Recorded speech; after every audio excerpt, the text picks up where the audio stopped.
नमस्कार, मेरा नाम समृद्धि मिश्रा है। मैं आप सभी का स्वागत करती हूँ हमारे प्लेटफॉर्म लीगल से रोमा दी एरोमेटिक वर्ल्ड ऑफ लॉ में। आज की इस क्लास में हम लोग बात करने जा रहे हैं एनवायरमेंट प्रोटेक्शन एक्ट 1986 के बारे में, जो बहुत सारे कॉम्पिटिटिव एग्जाम्स में पूछा जाता है।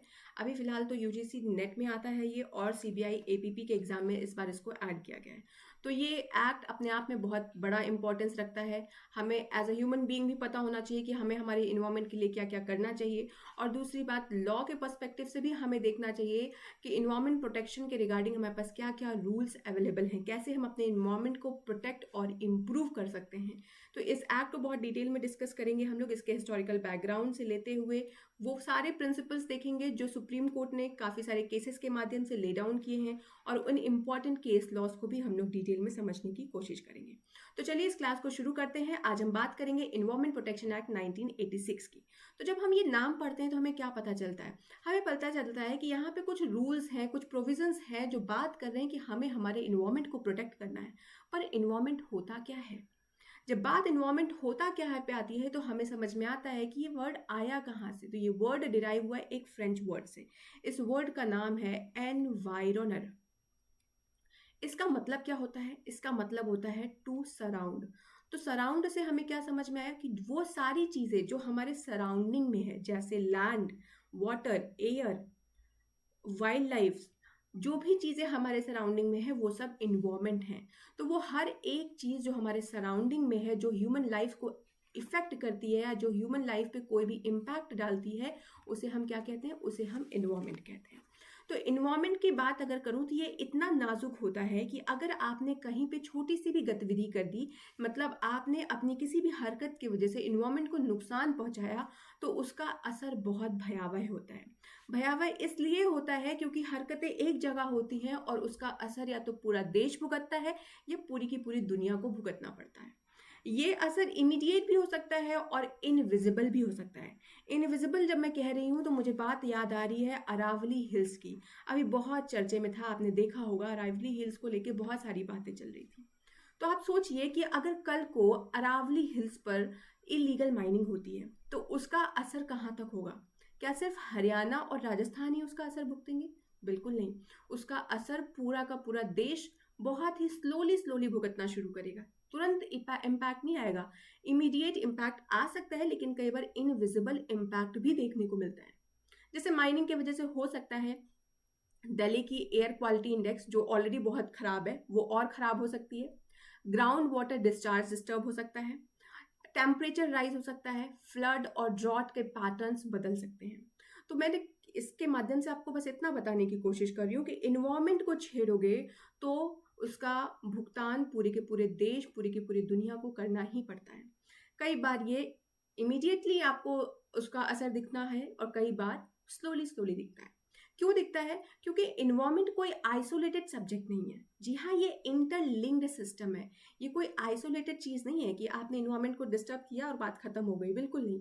ये इंटरलिंक्ड सिस्टम है। जब बात मैं इंटरलिंक्ड सिस्टम की कर रही हूँ तो अभी हमने इन्वायरमेंट की डेफिनेशन देखा तो कह रहे हैं कि एयर हो गया, आपका वाटर हो गया, लैंड हुआ, फॉरेस्ट, वाइल्ड लाइफ, ये सब एक दूसरे से जुड़े हुए हैं।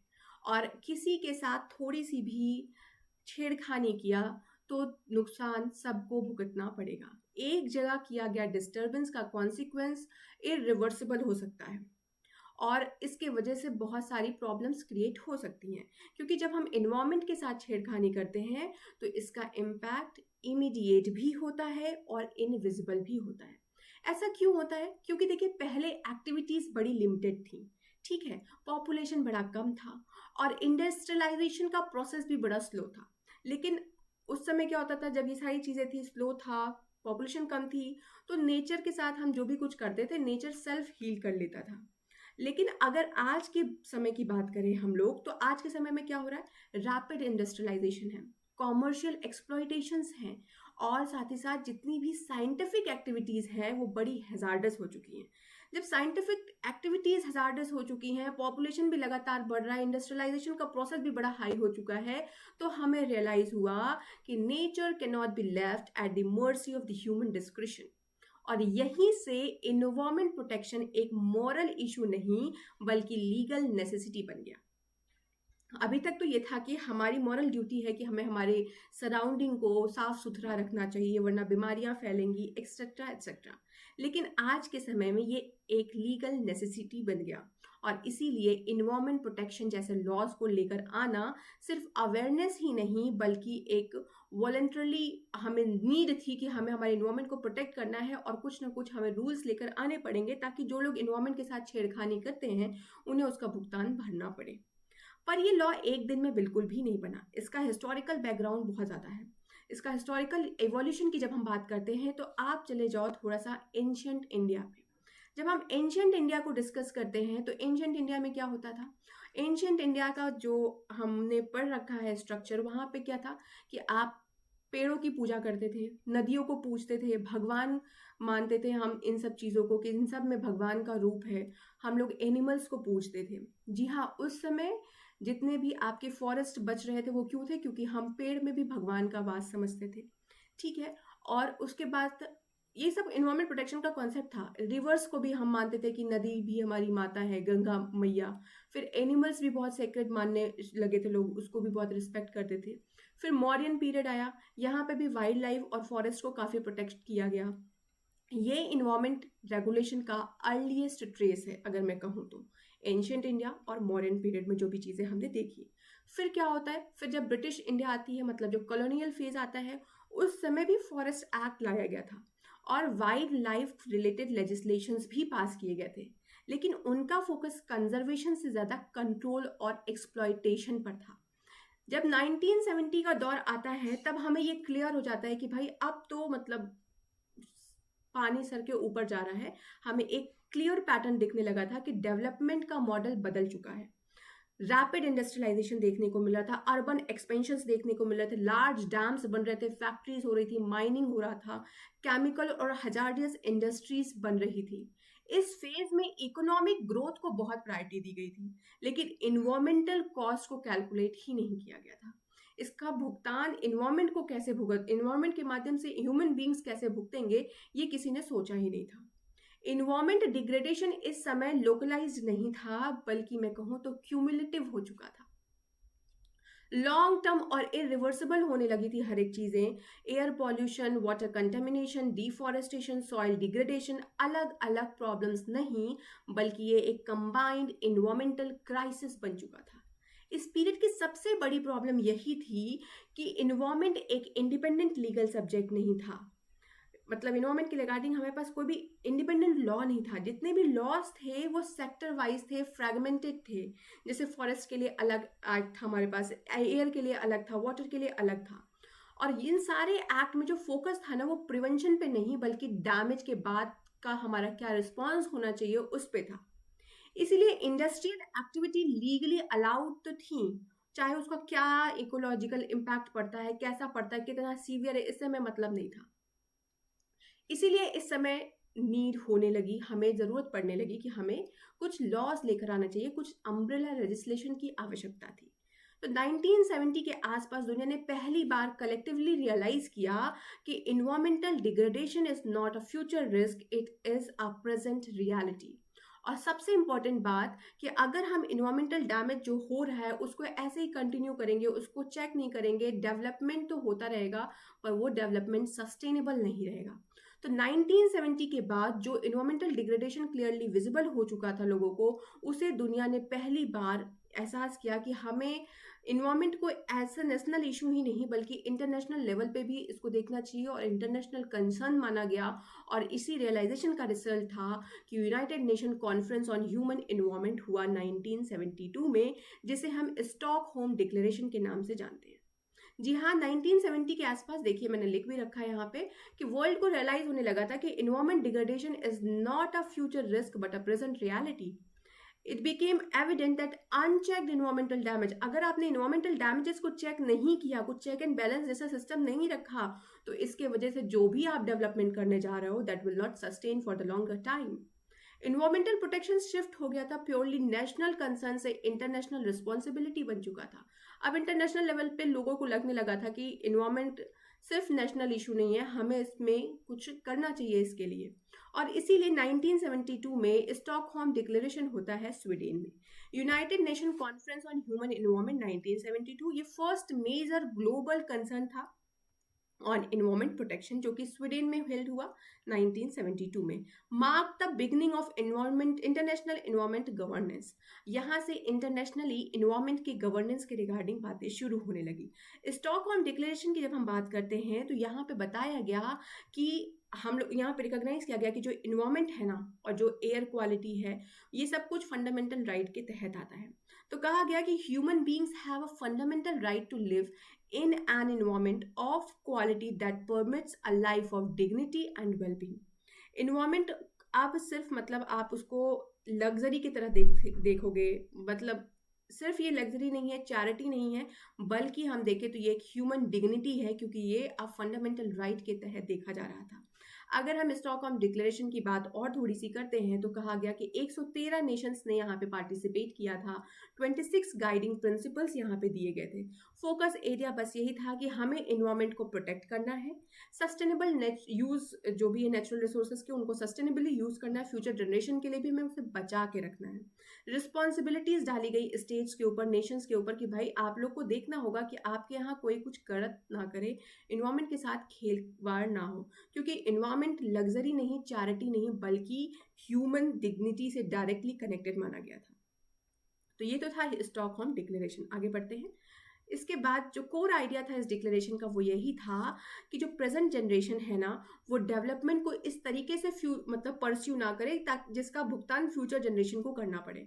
आप हर एक रिसोर्सेज को इतनी बैडली यूज कर लो कि फ्यूचर जनरेशन के लिए कुछ बचे ही ना। मतलब पानी आपको फ्री में मिल रहा है तो उसको इतना कंटेमिनेट कर दो कि आने वाली जनरेशन उससे सफर करने लगे। ये चीज़ों पर ध्यान देना पड़ेगा।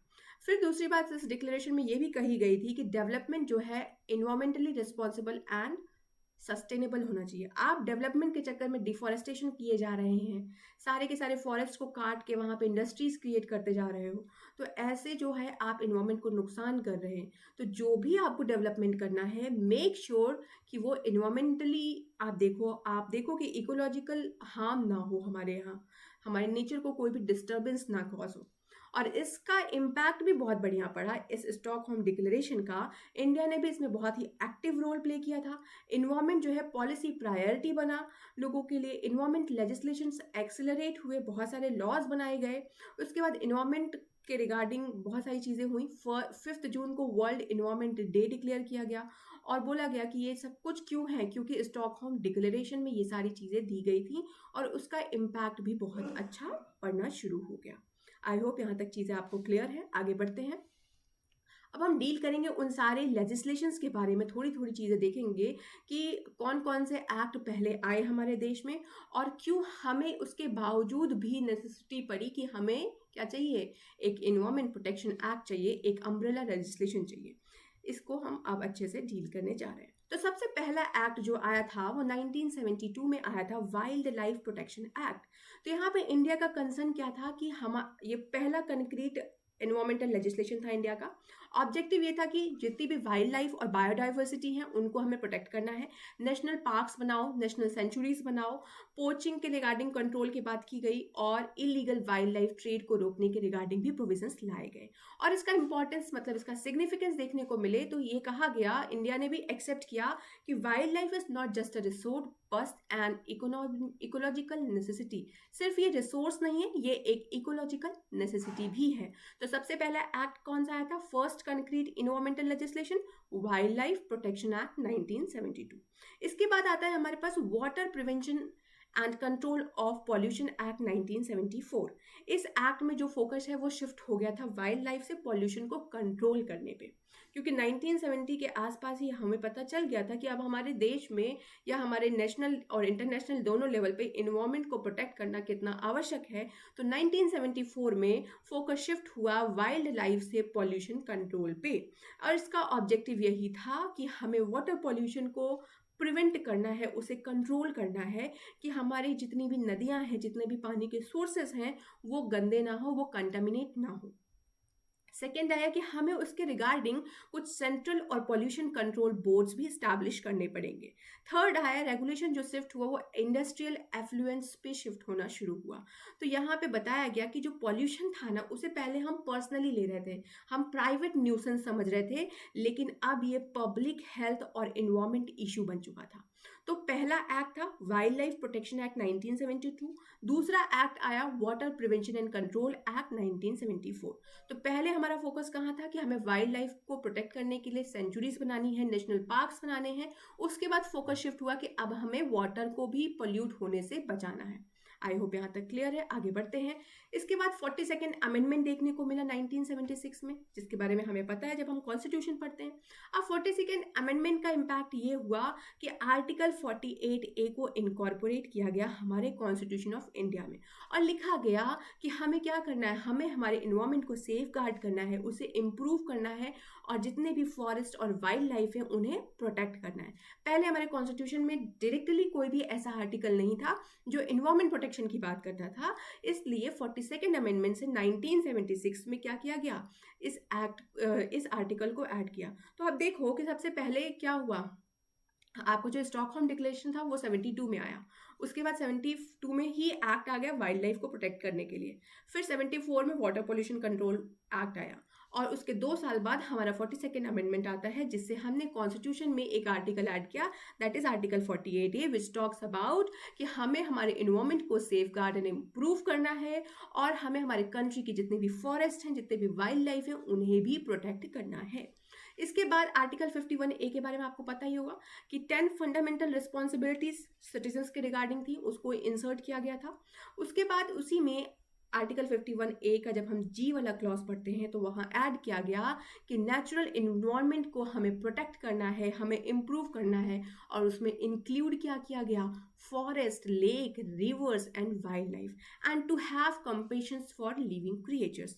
तो जितने भी लिविंग क्रिएचर्स हैं उनके लिए भी आपके मन में अच्छी भावना होनी चाहिए, और साथ ही जितने भी फॉरेस्ट हैं, लेक्स हैं, रिवर्स हैं, वाइल्ड लाइफ है, उन्हें भी आपको क्या करना है, प्रोटेक्ट करना है, उन्हें भी आपको इम्प्रूव करना है, अपने नेचुरल इन्वायरमेंट का आपको ध्यान रखना है।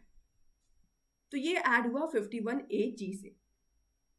इसके बाद आर्टिकल 47 को जब थोड़ा सा मैंने पढ़ा तो मुझे पता चला कि देखो आर्टिकल 47 में बताया गया था कि हमें क्या करना है, न्यूट्रिशनल और living standards of the citizens and public health का ध्यान रखना है। स्टेट के ऊपर ये जिम्मेदारी है, TPSP हम पढ़ते हैं ना, तो स्टेट के ऊपर ये जिम्मेदारी है। लेकिन स्टेट को ये भी बोला गया था कि आपको लिमिट लगानी पड़ेगी, किस चीज़ पे, कि जितने भी इंटॉक्सिकेटिंग सब्सटेंस यूज हो रहे हैं उनको आप लिमिट करो, with the exception of tobacco. तो ये जो प्रोविजन है, ये आर्टिकल जो हम पढ़ रहे हैं, ये स्टेट के ऊपर ऑब्लिगेशन डालता है to implement all essentials health protection parameters. और उसमें अगर हम इसको इंटरप्रेट करते हैं तो इन्वायरमेंट भी बहुत बड़ा रोल प्ले करता है, क्योंकि अगर हवा दूषित होगा, पानी दूषित होगा, तो उसका डायरेक्ट असर सिटीजन्स को भुगतना पड़ेगा। तो आर्टिकल 47 में भी थोड़ी सी चीज़ें हैं जिसे हम इंटरप्रेट करेंगे तो हमें पता चलेगा कि इन्वायरमेंट से रिलेटेड बात वहाँ पे भी की गई थी, पर डायरेक्ट प्रोविजंस नहीं थे, इसलिए 1976 के अमेंडमेंट से 48A और 51AG को ऐड किया गया था। आई होप यहाँ तक क्लियर है।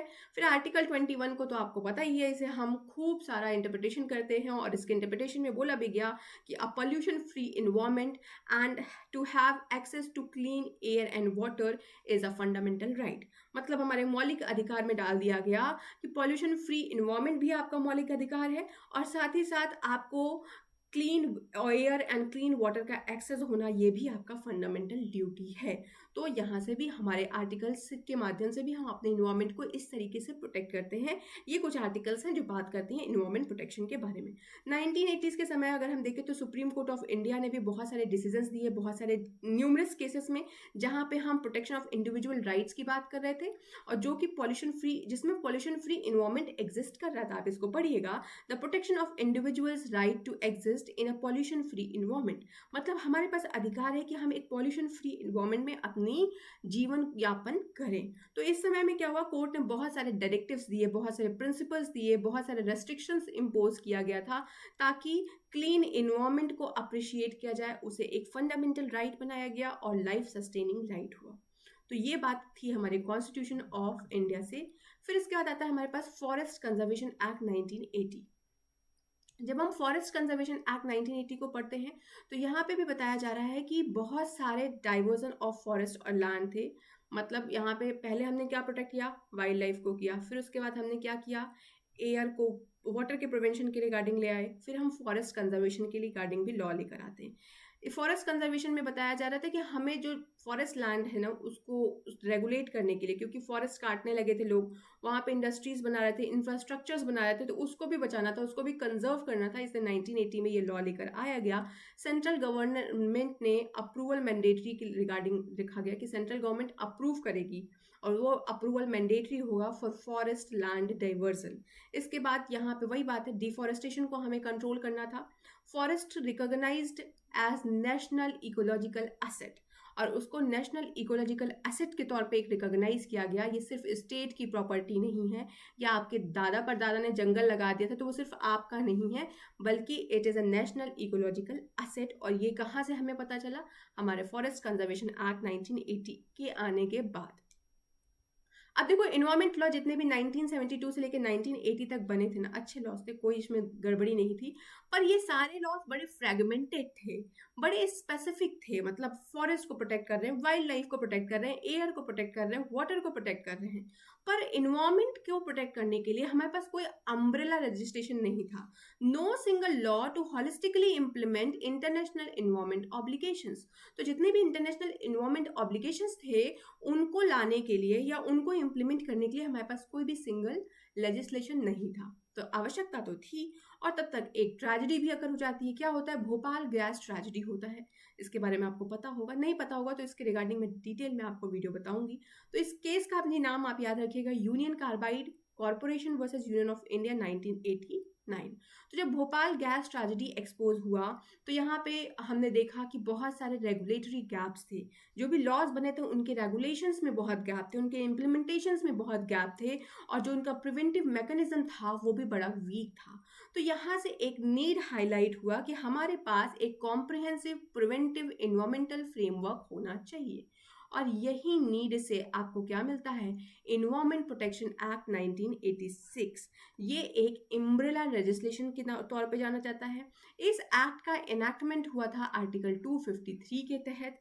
मतलब हम कहते हैं कि यहाँ से भी इसको इनैक्ट किया गया था। क्यों? क्योंकि ये इंटरनेशनल ऑब्लिगेशन को फुलफिल करता है जो स्टॉकहोम डिक्लेरेशन के माध्यम से कहा गया था। फिर कहते हैं कि ऑब्जेक्टिव क्या है यहाँ पे, तो कहते हैं देखो भैया, इस एक्ट के ऑब्जेक्टिव की अगर हम बात करें तो मैंने शुरू में भी बताया कि नाम से ही समझ में आता है कि हम अपने इन्वायरमेंट को प्रोटेक्ट करने की बात कर रहे हैं। तो यहाँ पे सबसे बड़ा ऑब्जेक्टिव तो यही है कि हमें हमारे इन्वायरमेंट को प्रोटेक्ट करना है और उसको इम्प्रूव भी करना है। फिर हमें पॉल्यूशन को प्रिवेंट करना है, कंट्रोल करना है, अबेट करना है, रोकने की कोशिश करना है कि जो पॉल्यूशन है वो लोग कॉज ना करें, और अगर हो गया है तो उसको कैसे प्रिवेंट करें, कैसे कंट्रोल करें, इसके रिगार्डिंग भी यहाँ पे प्रोविजंस आपको मिलेंगे। फिर आता है कि जितने भी हजार्डस सब्सटेंसेस हैं जो मतलब आपके लिए नुकसानदायक हो सकते हैं, उनको कैसे रेगुलेट करना है, इसके रिगार्डिंग भी काफ़ी सारे प्रोविजंस हैं। अभी जब हम डिटेल में डिस्कस करेंगे तो वहाँ पे हम देखेंगे इसको। फिर हमें इन्वायरमेंटल कमिटमेंट्स जो इंटरनेशनल लेवल्स पे हुए थे उनको भी इम्प्लीमेंट करना था, और हमें नीड थी कि हमारे पास एक अम्ब्रेला लेजिस्लेशन हो जिसके माध्यम से हम इन्वायरमेंट को प्रोटेक्ट भी कर सकें और जितने इंटरनेशनल ऑब्लिगेशंस हैं उनको भी इम्प्लीमेंट कर सकें। तो ये सब कुछ क्या है, इसका इस एक्ट का ऑब्जेक्टिव है, जो अभी हम प्रियम्बल में दोबारा देखेंगे। अगर हम इस एक्ट की फीचर्स की बात करें तो सेंट्रल गवर्नमेंट के पास बहुत सारा पावर है यहाँ पे। इस एक्ट में air, water, land, hazardous substance सब कुछ इंक्लूड हो जाता है। ये एक्ट इनैक्ट हुआ था आर्टिकल 253 के तहत टू फुलफिल इंटरनेशनल ऑब्लिगेशंस। ये ओवरराइड करता है inconsistent state laws if necessary, अगर ज़रूरी हुआ तभी ओवरराइड करेगा। मतलब हमारा environment protection act superior law है बाकी सारे स्टेट लॉज के हिसाब से देखें तो। नेचर क्या है इस मतलब इन्वायरमेंट रेगुलेशन का, तो कहते देखो भाई, इन्वायरमेंट इशू जो है ना ये बॉर्डरलेस होता है। Action in one country can effect others. मतलब मैंने बताया शुरू में भी आपको कि आप अपने आसपास के सराउंडिंग में कुछ हरकतें करेंगे तो उसका हो सकता है इमीडिएट या इनविजिबल इम्पैक्ट बाकी लोगों को भी भोगना पड़ेगा, क्योंकि environment is not an isolated subject firstly, और सेकेंडली यहाँ पे हमने देखा कि इश्यूज जो इन्वायरमेंट के होते हैं ये बॉर्डर लेस नहीं होते हैं। इन्वायरमेंट रेगुलेशन की बात करें तो ये सिर्फ डोमेस्टिक पॉलिसी नहीं है, क्योंकि इंटरनेशनल लेवल पे भी 1970 और 1972 के आसपास लोगों को पता चल गया था कि अब हमें नेशनल इशू हटा के इसे इंटरनेशनल कंसर्न मानना चाहिए और हमें इन्वायरमेंट को प्रोटेक्ट करने के लिए कुछ इंटरनेशनल ऑब्लिगेशंस क्रिएट करने चाहिए, ताकि जो भी स्टेट्स हैं, जितने भी कंट्रीज हैं, वो इन्वायरमेंट के रिगार्डिंग कुछ लेजिस्लेशंस लेकर आ सकें। Also an international obligation. तो ये तो था इन्वायरमेंट प्रोटेक्शन एक्ट का ऑब्जेक्टिव। अब हम बढ़ेंगे हमारे एक्ट की तरफ। तो मैं आप लोगों से उम्मीद तो ये करके बैठी हूँ कि आप लोगों के पास अपना एक्ट होगा। एक्ट नहीं है तो पीडीएफ डाउनलोड करके उसका हैंड आउट निकाल लो और उसके बाद इस एक्ट को अब हम लाइन बाय लाइन समझने की कोशिश करेंगे। तो देखिए, सबसे पहले ध्यान में रखिएगा कि ये एक्ट नंबर 29 है 1986 का। ये 23 मई 1986 को इसको एसेंट मिली थी, और अगर हम इसके डेट की बात करते हैं तो ये 19 नवंबर को आ गया था पिक्चर में। मई में मिला, नवंबर में इसको ये इन्फोर्समेंट में आ चुका था। तो चलिए इस एक्ट को शुरू करते हैं। तो देखिए, इन्वायरमेंट प्रोटेक्शन एक्ट जब हम बात करते हैं तो अभी हमने शुरू में भी देखा कि यहाँ पे बात हो रही है कि हम इंटरनेशनल कमिटमेंट्स को इम्प्लीमेंट करेंगे, और बार बार ये बात हुई। तो ये बात कहाँ से आई? ये बात प्रियम्बल से आती है। ये कोई मेरे मनगढ़ंत कहानी या सर्च इंजन से निकाल के नहीं दिया, ये हमारा प्रियम्बल खुद ही बोलता है। चलिए इसको पढ़ते हैं। और ये भी जान लीजिएगा कि जो हमारा इन्वायरमेंट एक्ट है ये स्टॉकहोम ड्रिवन लेजिस्लेशन है। क्यों? क्योंकि जो स्टॉकहोम हुआ था, स्टॉकहोम का जो अपना मिले थे सारी कंट्रीज स्वीडेन्स में, तो वहाँ पे जो कन्वेंशन हुई थी यूएन की, उसके बाद ही ये सारे लॉज लेकर आए गए थे। तो ये जो लेजिस्लेशन है, ये जो एक्ट हम पढ़ रहे हैं, ये स्टॉकहोम से ही डिराइव हुआ है। तो चलिए इसको शुरू करते हैं। तो इसका जब पहला लाइन आप पढ़ोगे तो यहाँ लिखा है, an act to provide for protection and improvement of environment and for matters connected therewith। तो यहाँ बात हो रही है कि हमें क्या करना है। ये एक्ट क्या प्रोवाइड करता है? यहाँ पे आपको कुछ प्रोविजंस दिए जाएंगे जिससे आप अपने इन्वायरमेंट को प्रोटेक्ट कर सकते हैं और अपने इन्वायरमेंट को इम्प्रूव कर सकते हैं, और इन्वायरमेंट से जुड़ी हर एक चीज़ों को आप प्रोटेक्ट और इम्प्रूव कर सकते हैं। ये प्रियम्बल बोलता है। आगे पढ़ते हैं प्रियम्बल को। तो whereas decisions were taken at the United Nation conference on human environment, जो 1972 में हुआ था, अभी हम लोगों ने देखा। तो इसी को क्या बोलते हैं? स्टॉकहोम कॉन्फ्रेंस बोलते हैं। तो स्टॉकहोम कॉन्फ्रेंस का हुआ जून में हुआ था 1972 को। तो कह रहे हैं जो भी डिसीजंस उस कन्वेंशन या उस कॉन्फ्रेंस में लिए गए थे, उन सारे डिसीजंस के रिगार्डिंग क्या करना था हमें? इंडिया भी वहां पे पार्टिसिपेट की थी, तो हमें to take appropriate steps for the protections and improvement of human environment. तो कह रहे हैं कि जो डिसीजंस वहां लिए गए, कहाँ पे? United Nation conference of human environment. इसको याद रखना। इसी को स्टॉकहोम डिक्लेरेशन कहते हैं। इसमें 26 प्रिंसिपल्स ले डाउन किए गए थे। तो कह रहे हैं कि जो डिसीजंस वहां लिए गए थे, वहां इंडिया भी पार्टिसिपेट की थी, इसलिए इंडिया को भी जरूरी था कि हमें कुछ स्टेप्स लेने हैं, एप्रोप्रिएट स्टेप्स लेने हैं for the protection and improvement of human environment. समझ में बात आई कि हमने स्टॉकहोम डिक्लेरेशन को क्यों इनिशियल्स में डिस्कस किया? क्योंकि स्टॉकहोम डिक्लेरेशन के माध्यम से ही ये सारे लॉज बने। वहां पे जो डिसीजंस लिए गए उसके बाद ही ये एक्ट जो है हमारा कॉन्स्टिट्यूट हुआ। So it is also known as Stockholm driven legislation. फिर इसके बाद नेक्स्ट पैरा देखिए, and whereas it is considered necessary for to implement the decision as aforesaid. जो भी डिसीजंस दिए गए हैं ऊपर, उन सबको देखते हुए, they relate to the protection, improvement of environment and the prevention of hazards to human beings, other living creatures, plants and property। तो कह रहे हैं देखो, बहुत सारे लॉज तो पहले भी एग्जिस्ट कर रहे थे, लेकिन वो सारे लॉज स्पेसिफिक थे, वो फ्रेगमेंटेड थे, वो एक चीज के बारे में बात नहीं कर रहे थे। मतलब वो डायरेक्ट इन्वायरमेंट को प्रोटेक्ट करने की बात नहीं कर रहे। कोई वाइल्ड लाइफ प्रोटेक्शन के रिगार्डिंग था, कोई फॉरेस्ट को प्रोटेक्ट कर रहा था, कोई वाटर को प्रोटेक्ट कर रहा था, कोई एयर को प्रोटेक्ट कर रहा था। तो इसीलिए नेसेसरी था to further to implement the decision. यहाँ पे फिर से कोट किया गया है United Nation conference of human environment को, कि it is considered necessary further to implement the decisions as aforesaid, जो ऊपर बात हुई है। क्योंकि ये सारी डिसीजंस किस चीज से रिलेटेड थे? Those decisions which were discussed in the Stockholm declaration were related to the protection and improvement of environment and prevention of hazards to human beings and other living creatures। जैसे आपके plants हो गए, properties हो गए, animals हो गए, इन सब को हमें प्रोटेक्ट करना था। इसीलिए उन सारे डिसीजंस को इम्प्लीमेंट करने के लिए हमें ये कानून बनाना पड़ा। आई होप प्रियम्बल आपको क्लियर होगा। आगे बढ़ते हैं। Be it enacted in the 37th year of the republic of India as follow. तो ये एक्ट आया कब था? ये एक्ट आया 19 नवंबर 1986 को। इसको प्रेसिडेंट साहब की असेंट कब मिली थी? तो प्रेसिडेंट साहब की असेंट मिली थी 23 मई 1986 को। ये एक्ट नंबर कौन सा है? 29 नंबर का एक्ट है। 37th ईयर ऑफ रिपब्लिक में इनैक्ट किया गया था। इसके प्रियम्बल में बात हुई है इम्प्रूवमेंट प्रोटेक्शन के रिगार्डिंग, और उसके बाद वो सारे डिसीजंस जो स्टॉकहोम डिक्लेरेशन में लिए गए थे उन डिसीजंस को इम्प्लीमेंट करने के लिए ये एक्ट बनाया गया। इसीलिए इस एक्ट को हम क्या बोलते हैं? Stockholm driven legislation. आई होप यहाँ तक क्लियर है। आगे बढ़ते हैं। अब हम चलेंगे सेक्शंस की तरफ।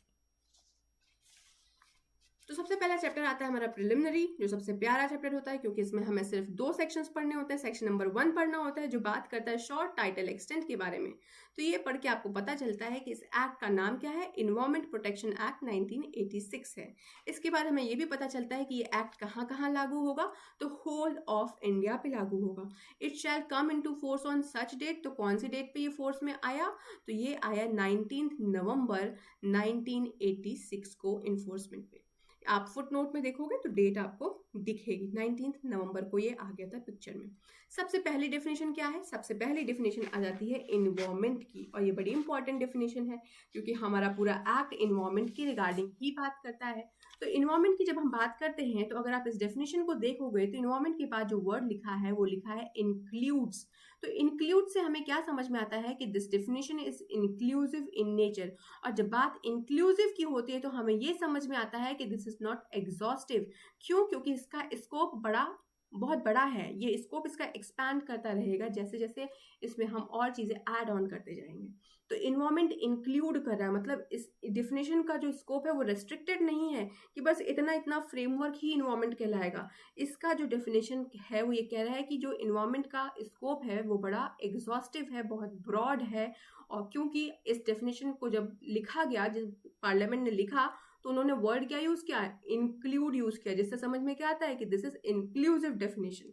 अब देखो क्या इंक्लूड होता है, तो हम शुरू से डिस्कस कर रहे हैं। वाटर इंक्लूड होता है air, land and the inter relationship which exist among water, air and land and human beings. तो मतलब जो चीजें हमारे सराउंडिंग में उनके साथ हमारा जो इंटर रिलेशनशिप है वो भी इन्वायरमेंट में ही इंक्लूड होता है। तो इंटर रिलेशनशिप की बात यहाँ पे जब कह रहे हैं तो कह रहे हैं देखो ये कोई ह्यूमन सेंट्रिक डेफिनेशन नहीं है। यहाँ पे हम ये भी कह रहे हैं कि हमें इकोलॉजिकल बैलेंस मेंटेन करना है। इसीलिए वर्ड क्या यूज हुआ? वर्ड ये यूज हुआ कि एयर, लैंड, वाटर की बात जब हो रही है, and the inter relationship which exist among and between water, air and land and human beings, other living creatures, plant, micro organisms and property. तो ये ह्यूमन सेंट्रिक डेफिनेशन नहीं है, हमें ये क्लियर हुआ। ये इकोलॉजिकल बैलेंस को मेंटेन कर रही है क्योंकि यहाँ पे वर्ड इंटर रिलेशनशिप यूज हुआ है। तो हमने शुरू में भी देखा कि इन्वायरमेंट कोई आइसोलेटेड कंपोनेंट नहीं है, ये इंटरलिंक्ड सब्जेक्ट है। और ये इंटरलिंक्ड वर्ड जो मैंने आपको बताया वो कहाँ से डिराइव हो रहा है? वो इंटर रिलेशनशिप की बात कर रहे हैं हम, जो हमारे सेक्शन नंबर 21A में बताया गया है। आई होप डेफिनेशन क्लियर है। पॉल्यूटेंट की बात कर लेते हैं भाई, पॉल्यूटेंट क्या है। और एक केस भी इसके साथ आप नोट कर लीजिए, MC Mehta versus union of India. इसमें सुप्रीम कोर्ट ने बड़ी अच्छी बात ये हेल्प की थी कि environment includes everything that affects the quality of life. Environment में क्या चीज़ें इंक्लूडेड है? हर एक चीज़ इंक्लूडेड है जो क्वालिटी ऑफ लाइफ को अफेक्ट करता है। And protection of environment is integral part of the right to life under article 21। तो राइट टू लाइफ की तहत मतलब जब हम आर्टिकल 21 पढ़ते हैं तो उसके तहत आपको क्या करना है? अपने इन्वायरमेंट को प्रोटेक्ट भी करना है। और इन्वायरमेंट में क्या क्या चीज़ें आती हैं? वो हर चीज़ें इंक्लूडेड हैं which affects the life of the human. तो ये जो डेफिनेशन है ये हेल्प की गई थी सुप्रीम कोर्ट ऑफ इंडिया के माध्यम से MC Mehta versus union of India case में। तो ये आप नोट कर लीजिएगा। आगे बढ़ते हैं। नेक्स्ट डेफिनेशन है 21B में, जहां हम बात करते हैं पॉल्यूटेंट की। तो जो बात पॉल्यूटेंट की होती है तो पॉल्यूटेंट इज समथिंग जो हमें बताता है कॉज के बारे में। तो यहाँ कॉज बताया जा रहा है। तो क्या है इन्वायरमेंटल पॉल्यूटेंट मतलब क्या होगा? कोई भी सॉलिड, लिक्विड, गैसियस सब्सटेंस जो भी इन्वायरमेंट में प्रोड्यूस है प्रेजेंट है उसको आप ऐसे कंसंट्रेशन में यूज कर रहे हैं जिसके वजह से इंजरीज कॉज हो सकती हैं और जिसकी वजह से हमारे इन्वायरमेंट को हार्म पहुंच सकता है, तो वो सब क्या है, वो सब इन्वायरमेंट पॉल्यूटेंट कहलाएंगे। तो वो कोई भी सॉलिड लिक्विड गैस या सब्सटेंस जिसका कंसंट्रेशन अगर बहुत हाई है, मतलब आप उसको बहुत हाई वैल्यू में यूज कर रहे हैं और उसकी वजह से क्या हो सकता है, हमारे इन्वायरमेंट को डैमेज हो सकता है, वहां पे रह रहे लोगों को प्रॉब्लम हो सकता है, तो then that thing is known as environment pollutant. Next आता है इन्वायरमेंट पॉल्यूशन। पॉल्यूशन क्या है, इफेक्ट है, मतलब एक तो तुम्हें हमने इन्वायरमेंट दे दिया एकदम साफ सुथरा, उसके बाद तुमने क्या किया, गैसियस हैजार्डियस सब्सटेंसेस यूज करके उसको पॉल्यूट कर दिया। अब पॉल्यूट कर दिया तो क्या होगा, पॉल्यूशन हो गया। तो पॉल्यूशन मतलब क्या है कि presence in the environment of any environment pollutant, तो मतलब कोई भी इन्वायरमेंट पॉल्यूटेंट, कोई भी ऐसा सब्सटेंस प्रेजेंट है जिसकी वजह से इन्वायरमेंट को हार्म हो रहा है, then that is known as environment pollution. I hope clear है। तो सबसे पहले इन्वायरमेंट आता है, फिर पॉल्यूटेंट का डेफिनेशन आता है, फिर पॉल्यूशन का डेफिनेशन आता है। इसके बाद डी में आता है हैंडलिंग के बारे में बात कर रहे हैं। तो हर वो पॉसिबल एक्टिविटी की बात यहाँ पे हो रही है। हर वो पॉसिबल एक्टिविटी जब मैं कह रही हूँ तो यहाँ कह रहे हैं कि anything in relation to any substance, मतलब किसी सब्सटेंस के रिगार्डिंग हो गया है। जैसे ये पेन है, इस पेन के मैन्युफैक्चर प्रोसेसिंग की बात हो रही है, फिर यहाँ पे ट्रीटमेंट, इसको कैसे आप पैकेज कर रहे हो, कैसे आप इसको स्टोर कर रहे हो, कैसे आप इसको ट्रांसपोर्ट करते हैं, इसका यूज कैसे होता है, इसका कलेक्शन कैसे होता है, उसके बाद यूज करने के बाद इसका डिस्ट्रक्शन कैसे होता है, डिस्ट्रक्ट होने के बाद ये किस चीज में कन्वर्ट होती है, ऑफरिंग फॉर सेल क्या है, ट्रांसफर क्या है, ये सारी चीजें आ जाती हैं हैंडलिंग में। और इन सब प्रोसेस में भी कहीं ना कहीं हम अपने इन्वायरमेंट को हार्म करते हैं। तो हैंडलिंग का डेफिनेशन में हो सकता है पूछ लें कि क्या क्या इंक्लूड होता है, तो आप याद रखिएगा, manufacture, processing, treatment, package, storage, transportation, use, collection, destruction, conversion, offering for sale, transfer of the like of सब सब्सटेंस। तो ये हमारा हैंडलिंग का डेफिनेशन है। तो हर वो पॉसिबल एक्टिविटी जो हम करते हैं टू हैंडल समथिंग या to manufacture a product, that is known as handling. अब सबसे इंपॉर्टेंट डेफिनेशन आती है हजार्डियस सब्सटेंस के बारे में, जिसके बारे में हम शुरू से अभी तक सुनते हुए आ रहे हैं। तो हजार्डियस सब्सटेंस की बात अगर हम कहते हैं तो ये हमारे इन्वायरमेंट लॉ का बैकबोन है। आई होप आप अपने बैरक में ये सब कुछ मार्क करते जा रहे होंगे। इसको हम बैकबोन इसलिए कहते हैं क्योंकि जब हम इसकी डेफिनेशन को पढ़ते हैं तो यहाँ पे क्या लिखा है, hazardous substance means any substance और preparation by which reason by which of its chemical or psychochemical, physiochemical properties or handling is liable to cause harm to human beings, other living creatures, plant, microorganisms, property or the environment। तो यहाँ पे कह रहे हैं कि देखो भाई, जो हमारा hazardous substance का definition है ये बैकबोन है किसका, environment law का। और ऐसा इसलिए कहा जाता है क्योंकि यहाँ पे बोल रहे हैं कोई भी ऐसा सब्सटेंस या उसका प्रिपरेशन, कोई भी आपके पास सब्सटेंस है या आप उसको प्रिपेयर कर रहे हो, विच बाई रीजन ऑफ उसकी जो भी, मतलब उस सब्सटेंस का जो भी वो है, केमिकल कंपाउंड है, जो भी प्रॉपर्टी है उसकी, उसके हैंडलिंग की वजह से क्या हो रहा है, हार्म कॉज कर सकता है, is liable to cause harm. मतलब एक्चुअल डैमेज होगा या नहीं होगा इससे हमें फर्क नहीं पड़ता, हमें बस फर्क ये पड़ रहा है कि हैंडलिंग की वजह से ह्यूमन बीइंग या किसी अदर लिविंग क्रिएचर को हार्म पहुंच सकता है। तो वो चीज किस में आएगी, हजार्डियस सब्सटेंस में आएगी। तो हजार्डियस सब्सटेंस के कैटेगरी में क्या क्या फॉल करता है, तो कहते हैं कि देखो भैया, कोई भी सब्सटेंस हो, कोई भी प्रिपरेशन आप कर रहे हो किसी भी सब्सटेंस के रिगार्डिंग में, तो उसके रिगार्डिंग में जो भी उस सब्सटेंस की केमिकल प्रॉपर्टीज हैं उसकी वजह से क्या हो सकता है, लिविंग क्रिएचर्स को, जो भी आपके सराउंडिंग में है, उन्हें हार्म कॉज हो सकता है, then that will be included in the ambit of hazardous substance. I hope यहाँ तक क्लियर है। आगे बढ़ते हैं, यहाँ पे एक वर्ड आप जरूर नोट कर लीजिएगा, is liable to cause harm. तो कह रहे हैं कि हार्म होगा नहीं होगा वो मतलब नहीं है, हमें पता है कि इस हैजार्डियस सब्सटेंस से, इस केमिकल प्रॉपर्टीज की वजह से हार्म कॉज हो सकता है। एक्चुअल डैमेज होगा नहीं होगा वो देखा जाएगा, पर हमें अगर पता है कि इसकी वजह से नुकसान होगा, then that will be in the ambit of hazardous substance. Next हमारे पास आता है एफ में, ऑक्यूपायर के बारे में बात करते हैं। तो ऑक्यूपायर मतलब क्या बता रहे हैं कि इन रिलेशन टू फैक्ट्री और प्रेमाइसेस, प्रेमाइसेस और फैक्ट्री के रिलेशंस में बात हो रही है। यहाँ पे कोई भी person who has the control over the affairs of the factory. जैसे मेरी ये फैक्ट्री है, ठीक है, फैक्ट्री एफ। अब यहाँ पे जो भी चीजें हो रही हैं, जो भी गतिविधियां हो रही हैं, जो भी काम हो रहा है, उस पर कंट्रोल किसका है, मेरा कंट्रोल है। तो आई एम व्हाट, ऑक्यूपायर। क्यों, क्योंकि ये जो फैक्ट्री है, ये जो प्रीमाइसेस है, यहाँ पे जो भी हरकतें होती हैं वो सब मेरे कंट्रोल में हो रही है, मेरे संज्ञान में हो रही हैं। And includes in relation to any substance the person in possession of the substance. तो कहते हैं और यहाँ पे क्या क्या चीज़ें आती हैं, तो यहाँ पे कह रहे हैं जो भी चीज़ें वहाँ पे यूज़ हो रही हैं वो सब, और साथ ही साथ वो सारी चीज़ें किसके पोजेशन में है, उस व्यक्ति को हम ऑक्युपायर कहते हैं। जैसे मान लो कि इस पूरी फैक्ट्री पे कंट्रोल मेरा है, लेकिन फैक्ट्री में जो भी सब्सटेंस यूज हो रहे हैं वो मिस्टर बी के पास है, और मिस्टर बी के पास उन सारे सब्सटेंस का पोजीशन है, then that person will also be known as occupier. समझ में आ रही बात? आगे बढ़ते हैं। लास्ट हमारे पास है प्रिस्क्राइब्ड का डेफिनेशन। प्रिस्क्राइब्ड का मतलब आपको पता ही होगा कि प्रिस्क्राइब्ड बाय रूल्स, मतलब वो सारे रूल्स जो यहाँ पे दिए गए हैं उनकी बात कर रहे हैं। तो हैजार्डियस सब्सटेंस आपको समझ में आ गया, it is a backbone of the environment law.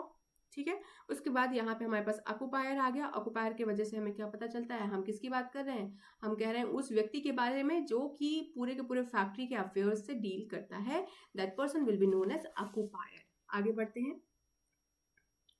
अब आता है हमारा चैप्टर नंबर 2, जहां हम बात करते हैं general powers of the central government के बारे में। ये सेक्शन नंबर 3 है। यहाँ पे सेक्शन नंबर 3 में क्या बात हो रही है, power of the central government to take measures and to protect and improve the environment. तो अब हम बात करेंगे कि सेंट्रल गवर्नमेंट, जैसे मैंने शुरू में बताया आपको ऑब्जेक्टिव डील करते हुए, कि सेंट्रल गवर्नमेंट के पास वाइड पावर दी गई है, तो उस पावर का यूज करते हुए वो क्या करेंगे, वो कुछ ऐसे मेजर्स ले आएंगे जिसके माध्यम से क्या होगा, हम हमारे इन्वायरमेंट को प्रोटेक्ट कर सकते हैं और उसको इम्प्रूव कर सकते हैं। तो चलिए इसको शुरू करते हैं। सबसे पहला क्लॉज जब हम पढ़ते हैं, सब सेक्शन पढ़ते हैं, तो यहाँ लिखा है subject to the provision of this act. जो भी बातें इस एक्ट में कही गई हैं, central government shall have the power, तो यहाँ शैल लिख दिया तो पावर मैंडेटरी नेचर का है उनके पास, to take all such measures, वो सारे मेजर्स उनको लेने हैं, वो सारी चीजें वो कर सकते हैं जो उन्हें नेसेसरी लगती है for the purpose of protecting the environment and improving the quality of the environment and preventing controlling environment pollution. तो यहाँ सेंट्रल गवर्नमेंट को क्या पावर मिल गई है, power to take all such measures, वो सारे स्टेप्स आप उठा सकते हैं। दूसरा बता रहे हैं कि आप वो स्टेप्स क्यों उठाएंगे, because those steps are necessary for the protection of the environment. और साथ ही साथ आपको क्या क्या देखना है, आपको इन्वायरमेंट की क्वालिटी को भी प्रोटेक्ट करना है, आपको प्रिवेंट भी करना है। व्हाट यू विल प्रिवेंट, कि जो भी इन्वायरमेंट पोल्यूशन हो रहे हैं उन्हें हम प्रिवेंट कर सके, हम उन्हें कंट्रोल कर सके, हम उन्हें अपबेट कर सके। तो उसके लिए स्टेप्स कौन उठाएगा, उसके लिए स्टेप्स उठाएगी हमारी सेंट्रल गवर्नमेंट, उसको वाइड पावर दिया गया है इस एक्ट के तहत। आगे बढ़ते हैं। सब सेक्शन 2 में बात होता है in particular and without the prejudice to the generality of the provisions in subsection 1। जो बात सबसेक्शन 1 में कही गई है, सच मेजर्स में इंक्लूड, उन मेजर्स में क्या क्या चीजें इंक्लूड हो सकती हैं उसकी बात कर रहे हैं। तो पहला आता है कि आप स्टेट गवर्नमेंट और उसके ऑफिसर्स या अदर अथॉरिटीज के साथ कोऑर्डिनेट करेंगे। इस एक्ट के तहत अगर वो कोई भी रूल बनाते हैं, कौन रूल बनाता है, स्टेट गवर्नमेंट बना रहा है या उसके कोई ऑफिसर्स या अथॉरिटीज हैं, तो अगर वो इस एक्ट के तहत कोई भी रूल्स बना रहे हैं या जो भी यहाँ पे रूल्स हैं इस एक्ट के तहत जो भी रूल्स बनाए जाएंगे, उन सब के तहत अगर वो कोई भी एक्शंस लेते हैं, सॉरी रूल्स बोल दिया था, कह रहे हैं कि स्टेट गवर्नमेंट या ऑफिसर्स या अथॉरिटीज जो है इस एक्ट के बनाए गए प्रोविजंस या इस एक्ट के तहत बनाए गए रूल्स के तहत कोई एक्शन ले रहे हैं, तो उन एक्शन में सेंट्रल गवर्नमेंट को कोऑर्डिनेट करना पड़ सकता है। सेकेंड आता है यहाँ पे under any law for the time being in force, मतलब कोई भी ऐसे लॉ के तहत अगर वो कोई एक्शन लेते हैं, यहाँ पे वर्ड या अंडरलाइन कर लेना, coordination of actions by the state government. तो वहां पे आपका सेंट्रल गवर्नमेंट क्या कर सकता है, वहां पे सेंट्रल गवर्नमेंट के पास पावर है कि वो उन चीज़ों में भी, उन मेजर्स को भी इंक्लूड कर सकते हैं। सच मेजर्स में इंक्लूड, जो ऊपर वो मेजर्स या स्टेप्स लेने जा रहे हैं उसमें ये चीज़ें भी इंक्लूड हो सकती हैं कि अगर स्टेट गवर्नमेंट कोई एक्शन ले रहा है किसी लॉ के तहत या हमारे इन्वायरमेंट प्रोटेक्शन एक्ट के तहत, तो वहाँ पे सेंट्रल गवर्नमेंट कोऑर्डिनेट करेगी।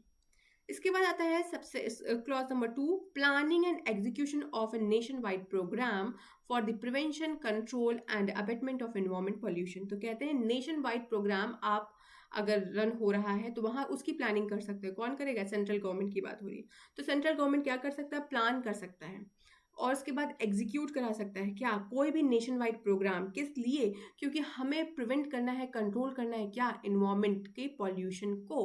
तो देखो इस सब सेक्शन 2 में सेंट्रल गवर्नमेंट वर्ड यूज हुआ नहीं है, तो इस चीज़ से आप कंफ्यूज मत होइएगा, क्योंकि यहाँ सब सेक्शन 1 लिख दिया है, तो सब सेक्शन 1 का मतलब यहाँ पे अपने आप ही आ गया कि सेंट्रल गवर्नमेंट की बात कर रहे हैं, क्योंकि मेजर्स लेने का पावर जो है, स्टेप्स उठाने का जो पावर है वो किसके पास है, सेंट्रल गवर्नमेंट के पास है।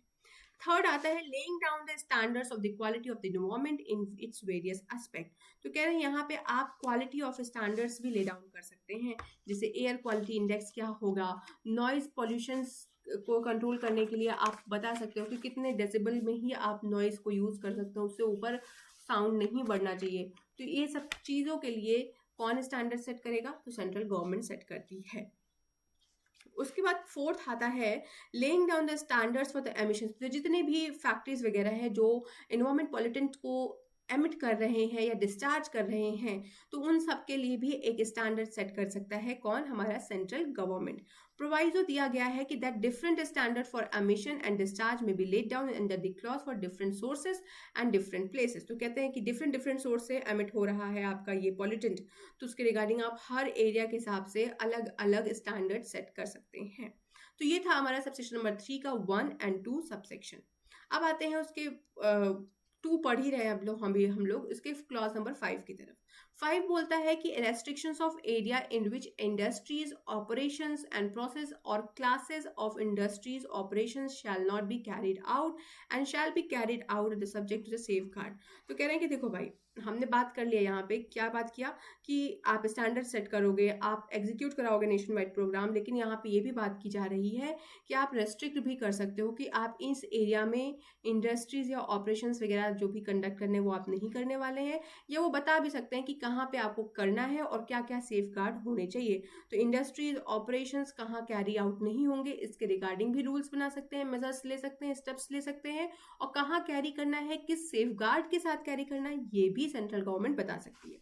6 में बात करते हैं laying down the procedures and safeguard for the prevention of accidents. तो यहाँ पे एक्सीडेंट्स की बात हो गई, जैसे ओलियम गैस लीक वाला केस हुआ था, इसके बाद ऑयल स्पिल्स हो जाते हैं, तो इनके रिगार्डिंग सेफगार्ड को देखते हुए क्या प्रोसीजर्स होंगे वो सब कुछ ले डाउन कर सकता है हमारा सेंट्रल गवर्नमेंट, ताकि ऐसे एक्सीडेंट्स को भी हम प्रिवेंट कर सकें, क्योंकि ये एक्सीडेंट ह्यूमन लाइफ का तो लॉस करते ही हैं, साथ ही इन्वायरमेंट को भी पॉल्यूट करते हैं। तो उसके रिगार्डिंग क्या रेमेडियल मेजर्स होंगे, वो सब को लेकर हमारा सेंट्रल गवर्नमेंट स्टेप ले सकता है, ये सेक्शन नंबर 3 बोलता है।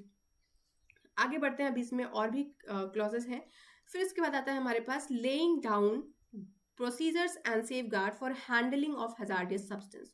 तो अभी हम लोगों ने हजार्डियस सब्सटेंस की डेफिनेशन देखी थी, अगर आपको याद हो तो बताइएगा कहाँ पे लिखा है। तो हजार्डियस सब्सटेंस हम लोगों ने देखा 2(1) के ई में। तो कह रहे हैं कि भाई कैसे हजार्डियस सब्सटेंस को हैंडल करना है, उसके रिगार्डिंग भी रूल्स कौन सेट करेगा, उसके रिगार्डिंग भी क्या प्रोसीजर्स होंगे, क्या सेफगार्ड होंगे, ये सब सेंट्रल गवर्नमेंट बताएगा।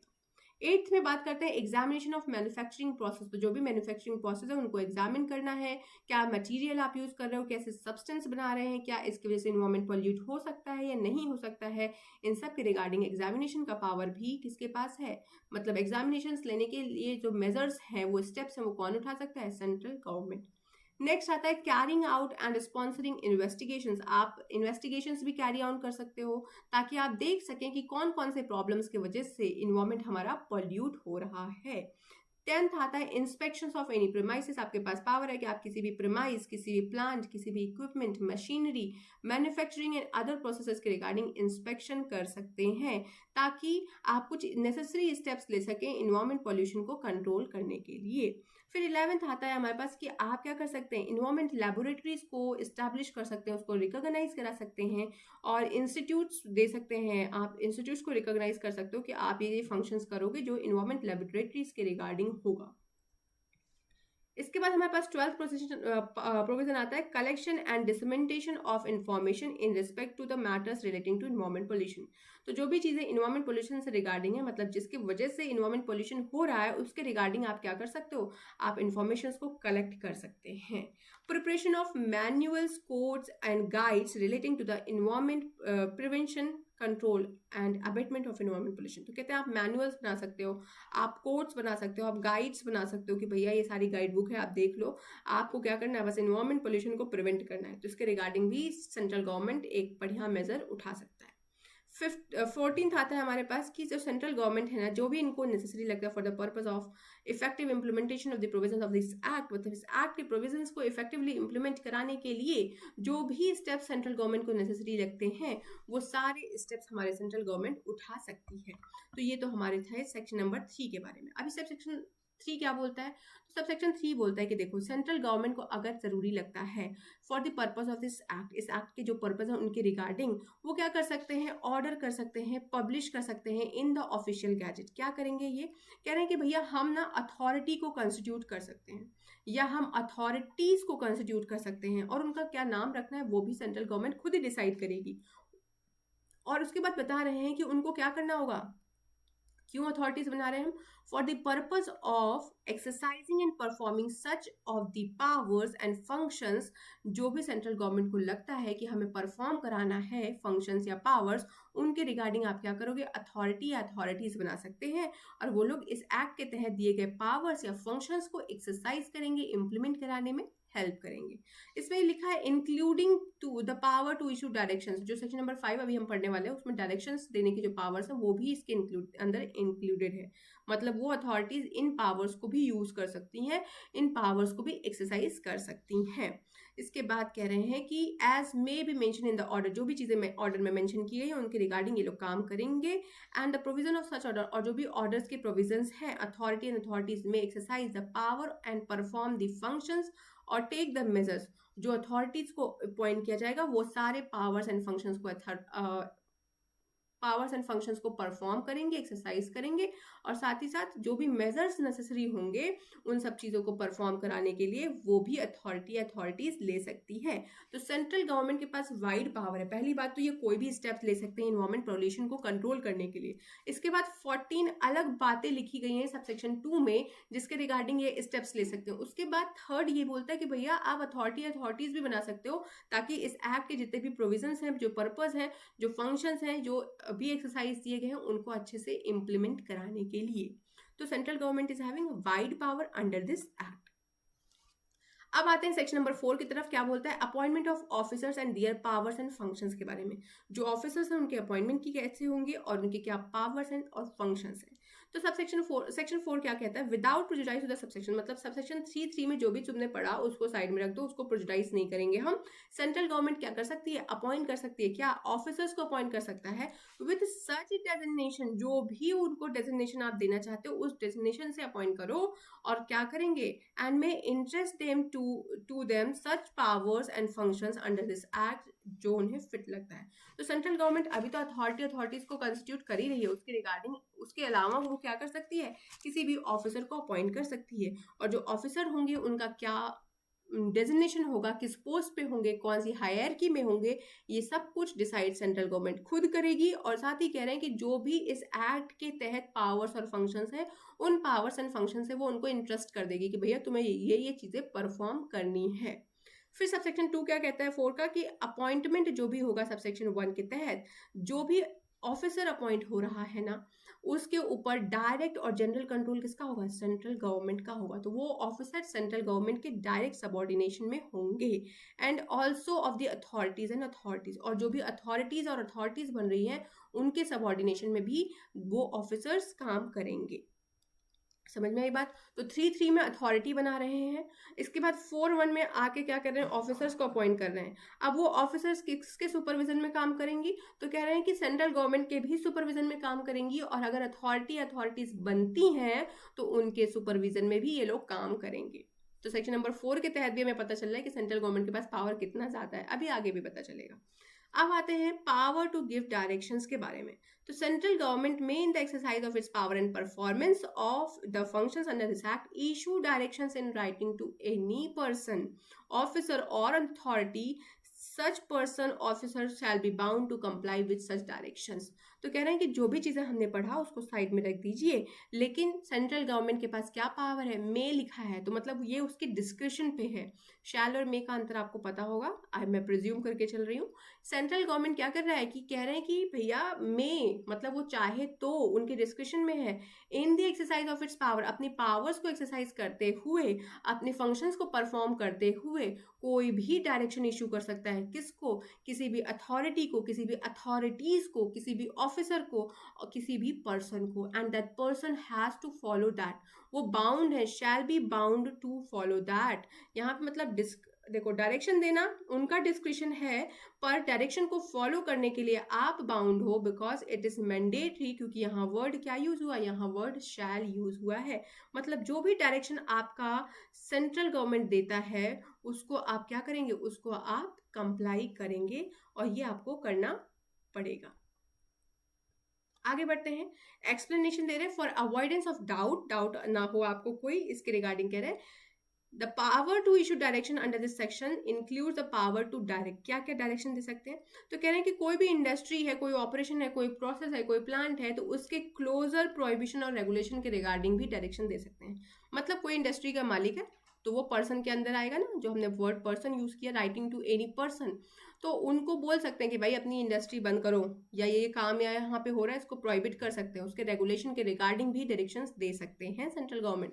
स्टॉपेज और regulation of supply of electricity, वो बोल सकते हैं कि भाई यहाँ पे पानी का सप्लाई बंद कर दो, यहाँ पे इलेक्ट्रिसिटी का सप्लाई बंद कर दो, इसके रिगार्डिंग भी रेगुलेशंस जो पास होते हैं वो सब कुछ सेक्शन नंबर 5 के तहत पावर मिली है सेंट्रल गवर्नमेंट को।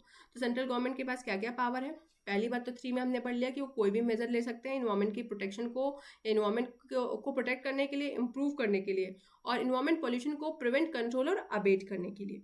फिर सबसेक्शन 2 हमने देखा सेक्शन नंबर 3 का, उसमें 14 क्लॉजेस दिए गए हैं जिसके तहत वो एक्शंस ले सकते हैं। 3 में वो अथॉरिटी या अथॉरिटीज कंस्टिट्यूट कर सकते हैं।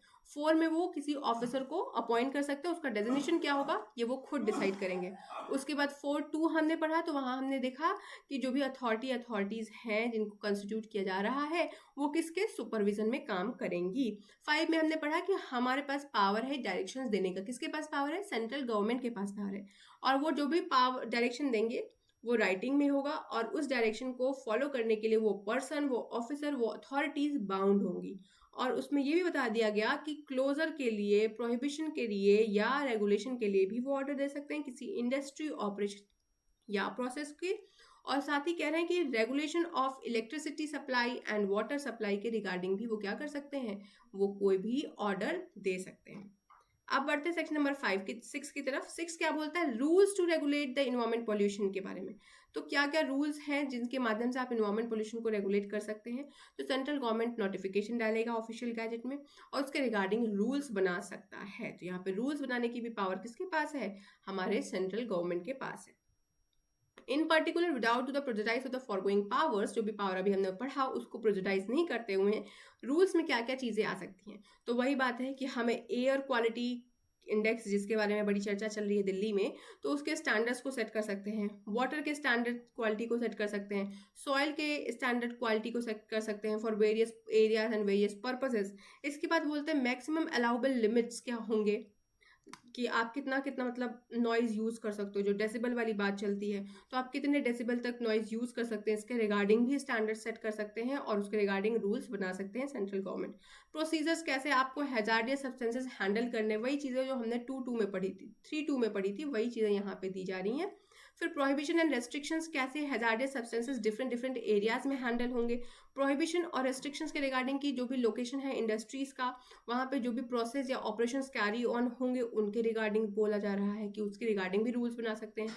Procedures and safeguard for the prevention of accidents, जो भी हजार्डियस सब्सटेंसेस के यूज की वजह से एक्सीडेंट्स कॉज हो सकते हैं इन्वायरमेंट में, या इन्वायरमेंटल पॉल्यूशंस हो सकते हैं, तो उसके रिगार्डिंग हमें क्या रेमेडियल मेजर्स यूज करना है, उसके रिगार्डिंग भी हमारा सेंट्रल गवर्नमेंट के पास पावर है रूल्स बनाने का।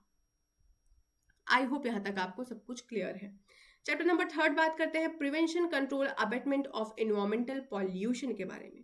तो सेक्शन 7 क्या बोलता है, पर्सन कैरिंग ऑन इंडस्ट्री, कोई इंडस्ट्री चला रहे हो आप, कोई ऑपरेशन चला रहे हो, नॉट टू अलाउ एमिशन और discharge of environment pollutants in excess of the standards. तो जो स्टैंडर्ड सेंट्रल गवर्नमेंट ने सेट कर रखा है उस स्टैंडर्ड से आप 1 भी इंच ऊपर नहीं उठोगे। क्या करने के लिए, मतलब आपको कोई भी पॉल्यूटेंट का एमिट या डिस्चार्ज नहीं करना है उस स्टैंडर्ड्स के अगेंस्ट जाके, जो स्टैंडर्ड सेंट्रल गवर्नमेंट ने सेट कर रखा है। सेक्शन पढ़िएगा, no person carrying on any industry, कोई भी व्यक्ति जो इंडस्ट्री कैरी ऑन कर रहा है, ऑपरेशन और प्रोसेस सेल डिस्चार्ज और एमिट टू और परमिट टू डिस्चार्ज और emit any environment pollutant in excess. आप एक्सेस में कुछ भी डिस्चार्ज नहीं कर सकते हो, जो लिमिट सेट है उसी लिमिट के दायरे में ही रह के आपको इन्वायरमेंट पॉल्यूटेंट को एमिट या डिस्चार्ज करना है। इसके बाद है सेक्शन 8 पे। सेक्शन 8 क्या बोलता है? पर्सन हैंडलिंग हैजार्डियस सब्सटेंस के बारे में, to comply with procedural safeguard. जो भी हैजार्डियस सब्सटेंस आप यूज कर रहे हो या आप हैंडल कर रहे हो, उसके रिगार्डिंग आपको कुछ प्रोसीजरल सेफगार्ड्स भी फॉलो करने पड़ेंगे। तो कह रहे हैं नो पर्सन सेल हैंडल और cause to be handled any hazardous substance. मतलब मेरे यहाँ कोई काम कर रहा है तो मैं उसको बोल रही हूँ कि तुम ये हैजार्डियस सब्सटेंस को कैरी ऑन करो, तो मैं नहीं कर सकती हूँ। क्यों? क्योंकि अगर मैंने वो जो भी प्रोसीजर्स हैं या जो भी सेफ गार्ड्स दिए गए हों उसको मैं कंप्लाई नहीं करती हूँ, तो मैं किसी भी हैजार्डियस सब्सटेंस को ना तो कैरी कर सकती हूँ ना किसी और से कैरी करवा सकती हूँ। ये हमारा सेक्शन नंबर 8। 9 करेंगे सेक्शन नंबर 9 के बारे में। सेक्शन नंबर 9 कहता है फर्निशिंग ऑफ इंफॉर्मेशन। किसको इंफॉर्मेशन देना है? To authorities and agencies. किस केस में? उसको हम यहाँ पे देखेंगे। तो कह रहे हैं कि where the discharge of environment pollutant. तो पहली बात तो क्या हो रहा है कि इन्वायरमेंट पॉल्यूटेंट डिस्चार्ज हो रहा है, और कैसे डिस्चार्ज हो रहा है? इन excess of the prescribed standards. जो प्रिस्क्राइब्ड स्टैंडर्ड सेट किए थे सेंट्रल गवर्नमेंट ने, उस स्टैंडर्ड को एक्सीड करते हुए इन्वायरमेंट पॉल्यूटेंट डिस्चार्ज हो रहा है, या आपको डर है एप्रीहेंडेड मतलब डर है आपको कि to occur due to any accident, मतलब किसी एक्सीडेंट की वजह से इन्वायरमेंट पॉल्यूटेंट डिस्चार्ज हो सकता है, या अदर अनफोर्सीन एक्ट की वजह से डिस्चार्ज हो सकता है। तो वहां का जो भी पर्सन है ना, जो रिस्पॉन्सिबल है ऐसे डिस्चार्ज के लिए, या जो भी पर्सन इंचार्ज है ऐसे प्लेस का, एट सच प्लेस, उसको जब डर लग रहा है कि भाई यहाँ पे इन्वायरमेंट पोल्यूशन जो डिस्चार्ज होने वाला है उसकी लिमिट एक्सीड हो जाएगी, तो ऐसा पर्सन बाउंड है by law to prevent and mitigate the environment pollution. पहली बात तो आप उसको खुद मिटिगेट करो, प्रिवेंट करने की कोशिश करो, और उसके साथ ही साथ आप क्या करेंगे? आप इंफॉर्मेशन फर्निश करेंगे। किसको बताओगे? आप बताओगे कि ये जो अप्रीहेंशन है आपको कि ऐसा इन्वायरमेंट पोल्यूटेंट का डिस्चार्ज अकर हो सकता है, आपको बताना होगा ये सारी अथॉरिटीज या इन्वेस्टिगेटिंग एजेंसीज को, जिनके बारे में हम लोग अभी सेक्शन नंबर 3 में पढ़ के आ रहे हैं। तो कह रहे हैं कि अगर आपके प्लेस पे कहीं पे भी इन्वायरमेंट पॉल्यूशन जो है डिस्चार्ज, इन्वायरमेंट पोल्यूटेंट डिस्चार्ज होने वाला है और उसकी लिमिट एक्सीड होने वाली है उस लिमिट से जो सेंट्रल गवर्नमेंट ने सेट कर रखी थी, तो पहली बात तो आपके ऊपर ड्यूटी है कि आप उसको मिटिगेट करें, प्रिवेंट करने की कोशिश करें। दूसरी बात, इंटीमेट द फैक्ट, मतलब आपको वो फैक्ट किसी को बताना है। किसको बताओगे? To such authorities and agencies जिसके बारे में प्रिस्क्राइब किया गया है, और आप उन्हें बताएंगे कि ऐसा कुछ अकर होने वाला है या अकर हो सकता है due to some unforeseen act, या due to some accident occur हो गया है। तो आपको ये इन्फॉर्मेशन तुरंत अथॉरिटीज या एजेंसीज को देनी पड़ेगी।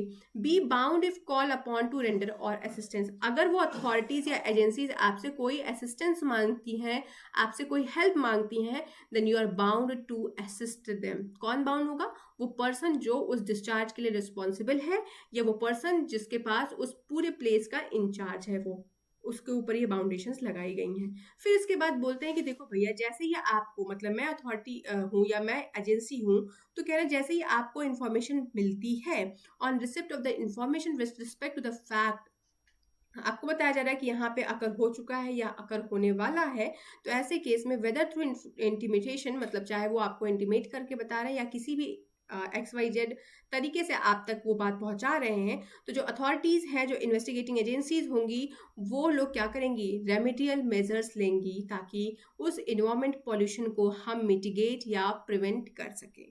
तो सीधी बात बस इतनी कही जा रही है सेक्शन नंबर 9 में कि अगर आपको डर है कि कोई इन्वायरमेंट पॉल्यूशन होने वाला है और वो जो पॉल्यूटेंट है वो आप स्टैंडर्ड लिमिट से एक्सीड करके डिस्चार्ज होगा या डिस्चार्ज हो चुका है किसी एक्सीडेंट की वजह से, या डिस्चार्ज हो सकता है किसी अनफोर्सीन एक्ट की वजह से, तो ऐसे केस में जो प्लेस इंचार्ज होंगे वो इंटीमेट करेंगे ये इन्फॉर्मेशन अथॉरिटीज को, एजेंसीज को, और उनका काम क्या होगा कि तुरंत कुछ ऐसी रेमेडियल मेजर्स लें, वो लोग कुछ ऐसे स्टेप्स लें ताकि उस इन्वायरमेंट पॉल्यूशन को हम प्रिवेंट या मिटिगेट कर सके।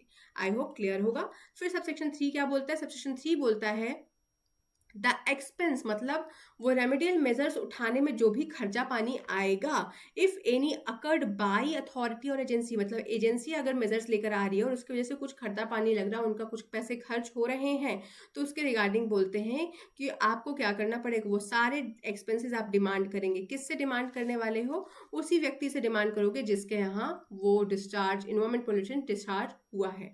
तो कह रहे हैं इसको पढ़िएगा, the expense if any occurred by any authority authority और agency with respect to the remedial measures, मतलब जो रेमेडियल मेजर्स उन्होंने उठाए उसकी वजह से जो भी खर्चा आया, तो कह रहे हैं टुगेदर विद द इंटरेस्ट, मतलब रेफर्ड टू इन सबसेक्शन 2, जो भी मेजर्स उन्होंने उठाया उसके रिगार्डिंग में, together with the interest at such reasonable rate, जो गवर्नमेंट वहां पे फिक्स करती है, from the date when the demand for the expenses made, जो उस दिन से आपने मतलब डिमांड किया है कि भाई ये खर्चा हुआ है, उस दिन से अनटिल इट इज पेड, उसी रीजनेबल रेट के हिसाब से उसको आप रिकवर करोगे, और रिकवर्ड बाय सच अथॉरिटी, मतलब वो अथॉरिटी रिकवर करने वाली है किससे, उस पर्सन से जो वहां पे कंसर्न है, as arrears of land revenue of public demand. तो कह रहे हैं या तो आप उसको as a arrear of land revenue के तौर पे ले लेंगे, या आप उसको कैसे रिकवर करेंगे कि पब्लिक डिमांड के तौर पे लेंगे। तो क्या लेंगे, जो भी रेमेडियल मेजर्स करते हुए गवर्नमेंट या अथॉरिटीज थी, जो भी एजेंसीज थी, उनका खर्चा पानी आता है, तो वो पैसे वो उसी व्यक्ति से लेंगी जिसने उनको इंटीमेट किया था रिगार्डिंग कि यहाँ पे ऐसे ऐसे इन्वायरमेंट पोल्यूशन डिस्चार्ज होने वाला है, या जिसका भी वो पूरा का पूरा फैक्ट्री था, या जिसका भी वो पूरा का पूरा प्लांट या मशीनरी था, वो पैसे देंगे किसको, उन अथॉरिटीज को या एजेंसीज को, as a arrear of land revenue या पब्लिक डिमांड के तौर पे। तो ये तो था सेक्शन नंबर 9। अब पढ़ते हैं 10। सेक्शन नंबर 10 में बात हो रही है power and entry of inspection के बारे में। तो कहते हैं कि कोई भी पर्सन जिसको सेंट्रल गवर्नमेंट एम्पावर कर देती है इन दिस बिहाफ, उसके पास राइट क्या है, उनके पास राइट होता है कि वो लोग जाके इंस्पेक्शन कर सकते हैं। उनके पास राइट है कि वो ऑल रीजनेबल टाइम्स में, मतलब आप आधी रात को मत चले जाना जब सब लोग सो रहे होंगे, जो रीजनेबल टाइम है आपको उसी टाइम में जाके क्या करना है, इंस्पेक्शन करना है। और अगर वो पर्सन जिसको सेंट्रल गवर्नमेंट ने पावर दिया है, अगर वो आपसे असिस्टेंस मांगता है, हेल्प मांगता है, तो वहां पे आप हेल्प भी करेंगे। तो क्या कह रहे हैं, एनी प्लेस, आप कहाँ पे जा सकते हो, किसी भी प्लेस पे क्या करने जाओगे, for the purpose of performing any function of the central government. तो मैं, सेंट्रल गवर्नमेंट ने मुझे पावर दिया है, मेरे को पावर क्या मिला है कि मैं किसी भी रीजनेबल टाइम में किसी भी प्लेस पे, मतलब कोई भी प्लांट है, कोई भी मशीनरी है, कोई भी ऑपरेशन है, कोई भी फैक्ट्री है, कोई भी इंडस्ट्री है, वहां पे मैं एंटर कर सकती हूँ। क्या करने के लिए एंटर करना है, for the purpose of performing the function of the central government. तो जो सेंट्रल गवर्नमेंट ने मेरे को फंक्शंस परफॉर्म करने के लिए दिए हैं, मैं उन फंक्शंस को परफॉर्म करने के लिए वहां पे कभी भी at all reasonable times enter कर सकती हूँ। बस ध्यान में रखने वाली बात यही है कि टाइम रीजनेबल है, आर्बिट्रेरी ना हो, मिडनाइट ना हो, मतलब जब मन किया तब नहीं घुस जाओ, जो रीजनेबल टाइम है उसी में आपको एंटर करना है। For the purpose of determining whether and if so in what manner any such functions are to be performed, or whether any provision of this act or the rules made under a notice direction, तो कह रहे हैं कि हमें देखना है कि जो भी रूल्स, जो भी ऑर्डर, जो भी नोटिस इस एक्ट के तहत दिए गए हैं, वो लोग वो कंप्लाई कर रहे हैं या नहीं कर रहे हैं।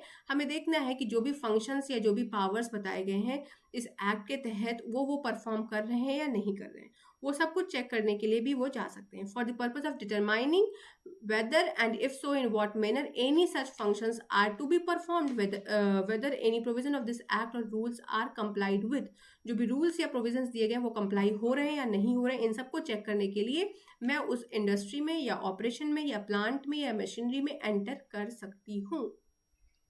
सी बोलता है for the purpose of examining and testing any equipment, कोई भी इक्विपमेंट हुआ, कोई इंडस्ट्रियल प्लांट हुआ, रिकॉर्ड हुआ, रजिस्टर हुआ, डॉक्यूमेंट हुआ, या कोई भी मटेरियल ऑब्जेक्ट हुआ, उसको एग्जामिन करने के पर्पज से मैं वहां पे जा सकती हूँ। और साथ ही यहाँ पे ये भी बोलते हैं conducting a search of any building, आप किसी भी बिल्डिंग के सर्च करने के लिए भी जा सकते हैं वहां पे। अगर आपके पास रीजन है कि कोई ऑफेंस कंडक्ट हो रहा है इस एक्ट के तहत, तो आप वहां जाके सर्च भी कर सकते हो और सीज भी कर सकते हो कोई भी इक्विपमेंट। अगर उस दौरान, मतलब जब आप इन्वेस्टिगेट करने या एग्जामिन करने गए थे, तब आपको लगता है कि इस इक्विपमेंट का यूज करके कोई गलत गतिविधियां हो रही हैं जिससे हमारा इन्वायरमेंट प्रभावित हो सकता है, तो ऐसे केस में आप ऐसे इक्विपमेंट को सीज भी कर सकते हो। तो पहली बात, आप एग्जामिन कर सकते हैं, इक्विपमेंट को टेस्ट कर सकते हैं, आप बिल्डिंग को सर्च कर सकते हैं, और किसी भी इक्विपमेंट को अगर आपको नेसेसरी लगता है then you can seize it also. कौन सीज कर सकता है, वो पर्सन जिसको सेंट्रल गवर्नमेंट ने पावर दिया है कि वो एंट्री कर सकते हैं और इंस्पेक्शन कर सकते हैं अंडर सेक्शन नंबर 10। फिर आता है हमारा सबसेक्शन 2। आई होप यहाँ तक आपको क्लियर होगा।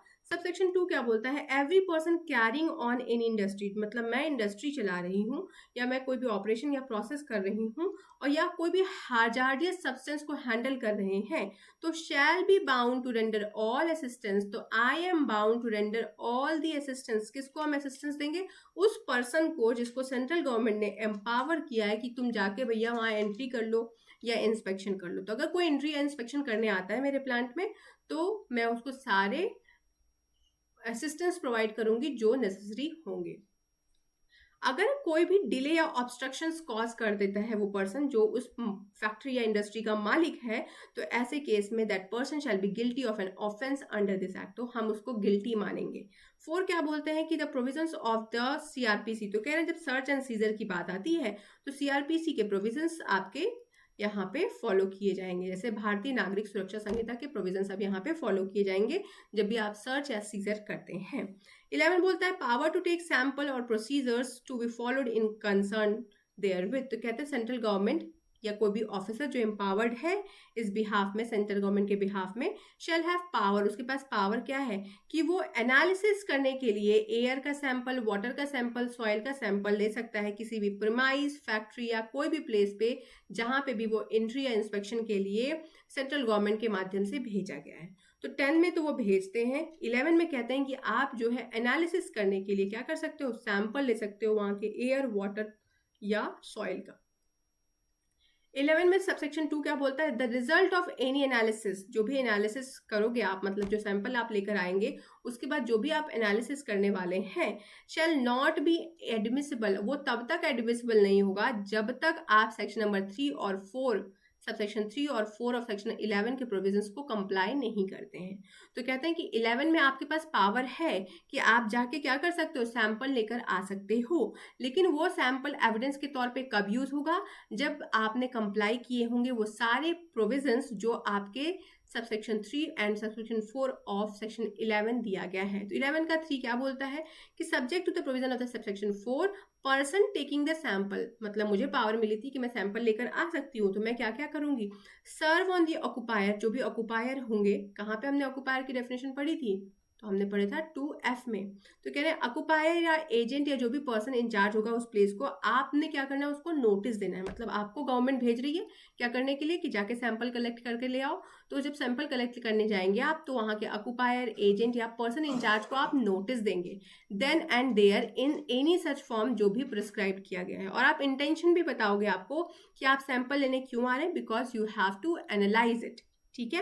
फिर दिस सेकंड क्या बोलता है, in the presence of occupier. आप जो है वो सारे सैंपल प्रेजेंस ऑफ ऑक्युपायर के सामने ही लेने वाले हैं, कलेक्ट सैंपल फॉर एनालिसिस।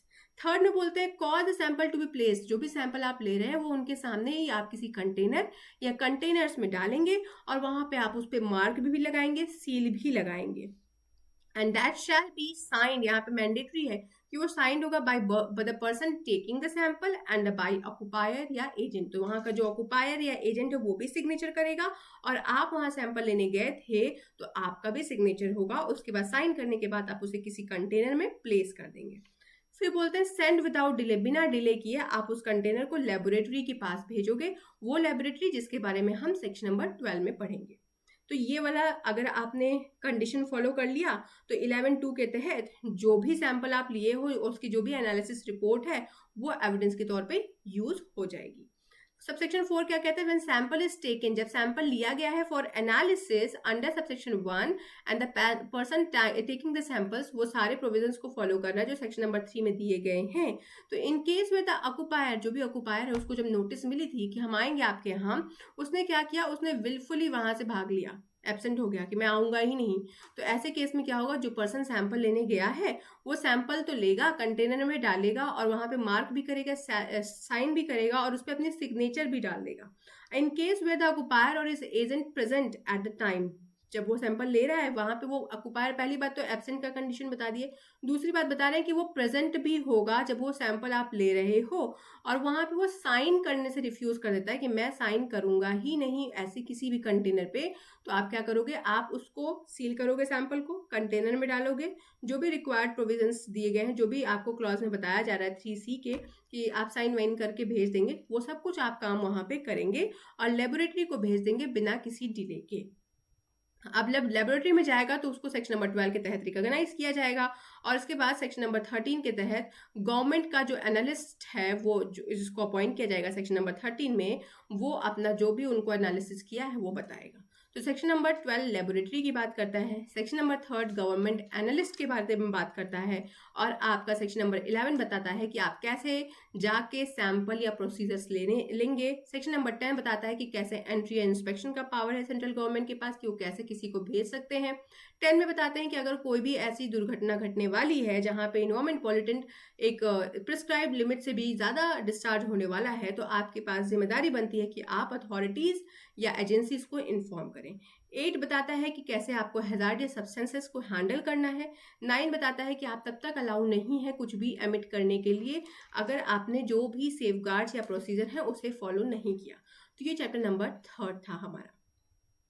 अब पढ़ते हैं सेक्शन नंबर 12 के बारे में। तो क्या बोल रहा है, इन्वायरमेंट लेबोरेटरीज के बारे में बोल रहा है। तो सेंट्रल गवर्नमेंट क्या कर सकता है, ऑफिशियल गैजेट में नोटिफिकेशन डाल के इन्वायरमेंटल लेबोरेटरीज बना सकते हैं, एक या एक से ज्यादा भी बना सकते हैं, या किसी भी इंस्टीट्यूट या लेबोरेटरी को रिकॉग्नाइज कर सकते हैं कि भैया इसको हम इन्वायरमेंटल लेबोरेटरी के तौर पर रिकॉग्नाइज कर रहे हैं। और यहाँ पे अब क्या होगा, जितने भी फंक्शंस हैं वो इन्वायरमेंटल लेबोरेटरी जो कंडक्ट करती है इस एक्ट के तहत, वो सारे फंक्शंस यहाँ पे परफॉर्म किए जाएंगे। सबसेक्शन 2 क्या कहता है यहाँ पे, सेंट्रल गवर्नमेंट ऑफिशियल नोटिफिकेशन डालेगा ऑफिशियल गैजेट में और स्पेसिफाई करेगा कि उस लेबोरेटरी के क्या क्या फंक्शंस होने वाले हैं। तो फंक्शंस ऑफ लेबोरेटरी बताने वाला कौन है, सेंट्रल गवर्नमेंट है। लेबोरेटरी बनाने वाला कौन है, वो भी सेंट्रल गवर्नमेंट है। प्रोसीजर्स बताएंगे कि कैसे वहां पे सबमिशंस होंगे एयर वाटर या सॉइल के सैंपल्स का, और कैसे रिपोर्ट्स फॉर्म होंगी, ये सब कुछ बताने वाले कौन है, हमारे central government. Such other matters, जो कोई भी मैटर जो लेबोरेटरी में होनी चाहिए, अगर उनको लगता है कि भाई ये सारी चीज़ें भी आपको करना है, तो उसके रिगार्डिंग भी सेक्शन नंबर 12 के तहत सेंट्रल गवर्नमेंट नोटिफिकेशन डाल देगा ऑफिशियल गैजेट में। आई होप क्लियर है। 13 में बात करते हैं गवर्नमेंट एनालिस्ट के बारे में। तो कहते हैं जो सेंट्रल गवर्नमेंट है ना, वो नोटिफिकेशन के माध्यम से ऑफिशियल गैजेट में नोटिफाई करेगा, अपॉइंट करेगा, रिकॉग्नाइज करेगा किसी भी पर्सन को जो उन्हें सही लगता है। क्या अपॉइंट करेंगे उसको, as a government analyst for the analysis of samples of air water soil. तो एयर वाटर सॉइल के सैंपल्स को एनालाइज करने के लिए गवर्नमेंट जो है हमारी सेंट्रल गवर्नमेंट, वो ऑफिशियल गैजेट में नोटिफिकेशन डाल के किसी भी व्यक्ति को अपॉइंट या रिकॉग्नाइज कर सकती है एज अ गवर्नमेंट एनालिस्ट। और उसकी जो भी क्वालिफिकेशंस दी जाएंगी वो कहाँ पे बताई जा रही हैं, तो कह रहे हैं prescribed qualifications to be government analyst for the purpose of analysis in the environmental laboratory recognise in 12(1), जिसके बारे में हमने 12(1) में पढ़ा। तो इसके जो गवर्नमेंट एनालिस्ट के जो क्वालिफिकेशंस हैं ये वो उन रूल्स में दिए जाएंगे जो इस एक्ट के तहत हमें पढ़ने चाहिए, पर वो एग्जाम के पॉइंट ऑफ व्यू से इंपॉर्टेंट नहीं है। रिपोर्ट ऑफ गवर्नमेंट एनालिस्ट की बात करें तो कोई भी डॉक्यूमेंट परपोर्टिंग टू बी रिपोर्ट, कोई भी डॉक्यूमेंट है तो हम कह रहे हैं कि भैया ये रिपोर्ट है, आपके एयर का सैंपल का रिपोर्ट है, तो कह रहे हैं उस पर गवर्नमेंट एनालिस्ट का साइन होगा, और जैसे ही वो साइन होगा then that can be used of the fact stated in the proceeding of the act. तो कह रहे हैं उसको आप एविडेंस के तौर पे यूज कर सकते हो, जिसके बारे में हमने 11(2) में बात किया था कि 11(2) में कहा जा रहा है कि आप तब तक उस रिपोर्ट को यूज नहीं करेंगे जब आप 11(3) और 11(4) के प्रोविजंस को कंप्लाई नहीं करते हैं। अगर कंप्लाई कर दिया तो गवर्नमेंट एनालिस्ट ने रिपोर्ट पे साइन कर दी तो वो एज एन एविडेंस यूज हो सकती है। फिर आते हैं सेक्शन नंबर 15 में जो बात करती है पेनाल्टी के बारे में। तो यहाँ पे पेनाल्टी क्या क्या है कि अगर भैया आप इस एक्ट के प्रोविजंस को कंट्रावीन कर रहे हो, उसको फॉलो नहीं करते हो, तो क्या क्या पेनाल्टी आपके ऊपर लग सकती है। तो पहले बताते हैं कि आपके ऊपर 5 साल को आपका जुर्माना लग सकता है, इम्प्रिजमेंट ऑफ 5 ईयर्स, और साथ ही साथ 1 लाख रुपए की चार्जेस भी लग सकते हैं। उसके बाद कह रहे हैं अगर आपने दोबारा यही काम किया, मतलब आपने फिर से कंट्रावेंशन किए, आप ऐसा करते गए, तो 5,000 रुपए प्रतिदिन के हिसाब से आपके ऊपर जुर्माना लगेगा।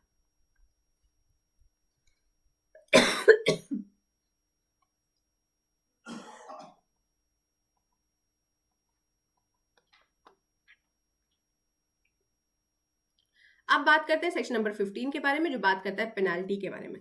तो कहते हैं इस एक्ट में दिए गए जितने भी प्रोविजंस हैं, अगर आप उनको फेल कर जाते हो, उनको फॉलो नहीं करते हो, तो क्या होगा? तो कह रहे हैं कि ऐसे केस में आपको 5 साल की सजा हो सकती है और 1 लाख रुपए आपके ऊपर जुर्माना भी लग सकता है। और अगर आपने अपनी इस हैबिट को कंटिन्यू किया फर्दर, तो पर डे के हिसाब से 5,000 रुपए आपके ऊपर जुर्माना लगेगा। तो देखिए यहाँ पे लिखा हुआ है 5 years, 1 lakh and 5,000 of for every day during such failure continue, मतलब जब तक आप कंट्रवेंशन को कंटिन्यू करेंगे तब तक के हिसाब से 5,000 प्रतिदिन के हिसाब से आपके ऊपर जुर्माना लगेगा। तो इस एक्ट के दिए गए प्रोविजंस को आपको फॉलो करना पड़ेगा, नहीं करते हो तो ऐसे मतलब जुर्माना आपको भरना पड़ेगा। इफ द फेलियर और कंट्रावेंशन रेफर्ड इन सबसेक्शन 1, जो सबसेक्शन 1 में बातें की जा रही हैं, अगर आप उसको 1 साल तक लगातार ऐसे ही कंटिन्यू करते रह गए तो आपको 7 साल की सजा हो सकती है। तो पहले सजा 5 साल की है, लेकिन अगर आप 1 साल तक यही हैबिट अपनाते रह गए तो 7 साल की आपको सजा हो सकती है। ऑफेंस बाय कंपनीज की बात हो रही है, तो कह रहे हैं अगर कोई भी ऑफेंस इस एक्ट के तहत कंटिन्यू हो रहा है, every person who at the time of the offense was committed was directly in charge and was responsible to the company, मतलब कोई कंपनी में है और उसका डायरेक्टर वगैरह है या उस कंपनी का इंचार्ज है और लगातार कंपनी क्या कर रही है, कोई ना कोई ऑफेंस कमिट कर रही है, तो ऐसे केस में कंपनी को भी गिल्टी माना जाएगा, उसको भी पनिश किया जाएगा अकॉर्डिंगली। प्रोवाइजो यहाँ पे डिफेंस मैकेनिज्म वाली बात भी आ जाती है सेक्शन नंबर 16 जब हम पढ़ते हैं। तो यहाँ पे कह रहे हैं कि भाई हमने बता दिया कि अगर आपने कुछ भी ऐसा किया तो आपको पनिशमेंट तो मिलेगा, लेकिन यहाँ पे एक एस्केप रूट भी बताया जा रहा है प्रोवाइजो के माध्यम से। क्या बता रहे हैं कि अगर आप प्रूव कर देते हो कि ये जो भी चीज़ें कमिट हुई हैं वो आपके नॉलेज के बाहर थी, आपको पता ही नहीं था कि ऐसा कुछ हो रहा है, और आपने सारे ड्यू डिलिजेंस को एक्सरसाइज किया था ऐसे कमीशन को प्रिवेंट करने के लिए, तो वहाँ से आप स्केप कर सकते हो, ये आप एज अ डिफेंस यूज कर सकते हैं। लेकिन अगर ऐसा नहीं होता है तो आपको सजा भुगतनी पड़ेगी। तो ये एक मतलब जो हमारा सेक्शन नंबर 16 है, यहाँ पे बात हो रही है विकेरियस लायबिलिटी के डॉक्ट्राइन के बारे में विद स्टैट्यूटरी डिफेंस, और डिफेंस आपके प्रोवाइजो में दिया गया है। सबसेक्शन 2 क्या कहता है कि नॉट विद स्टैंडिंग सबसेक्शन 1 में जो भी चीजें लिखी गई, अगर कोई भी ऑफेंस कमिट हो रहा है इस एक्ट के तहत किसी भी कंपनी के द्वारा, and it is proved that the offence has been committed with the consent, connivance and attributable to any neglect, अगर ये प्रूफ हो जाए कि डायरेक्टर, मैनेजर, सेक्रेटरी या किसी ऑफिसर के कंसेंट से ही ये सारी चीजें होती हैं, देन वो सारे लोग डायरेक्टर, मैनेजर, सेक्रेटरी, जो भी ऑफिसर्स हैं वो लोग गिल्टी होंगे, और गिल्टी के साथ साथ उनको पनिशमेंट भी मिलेगी।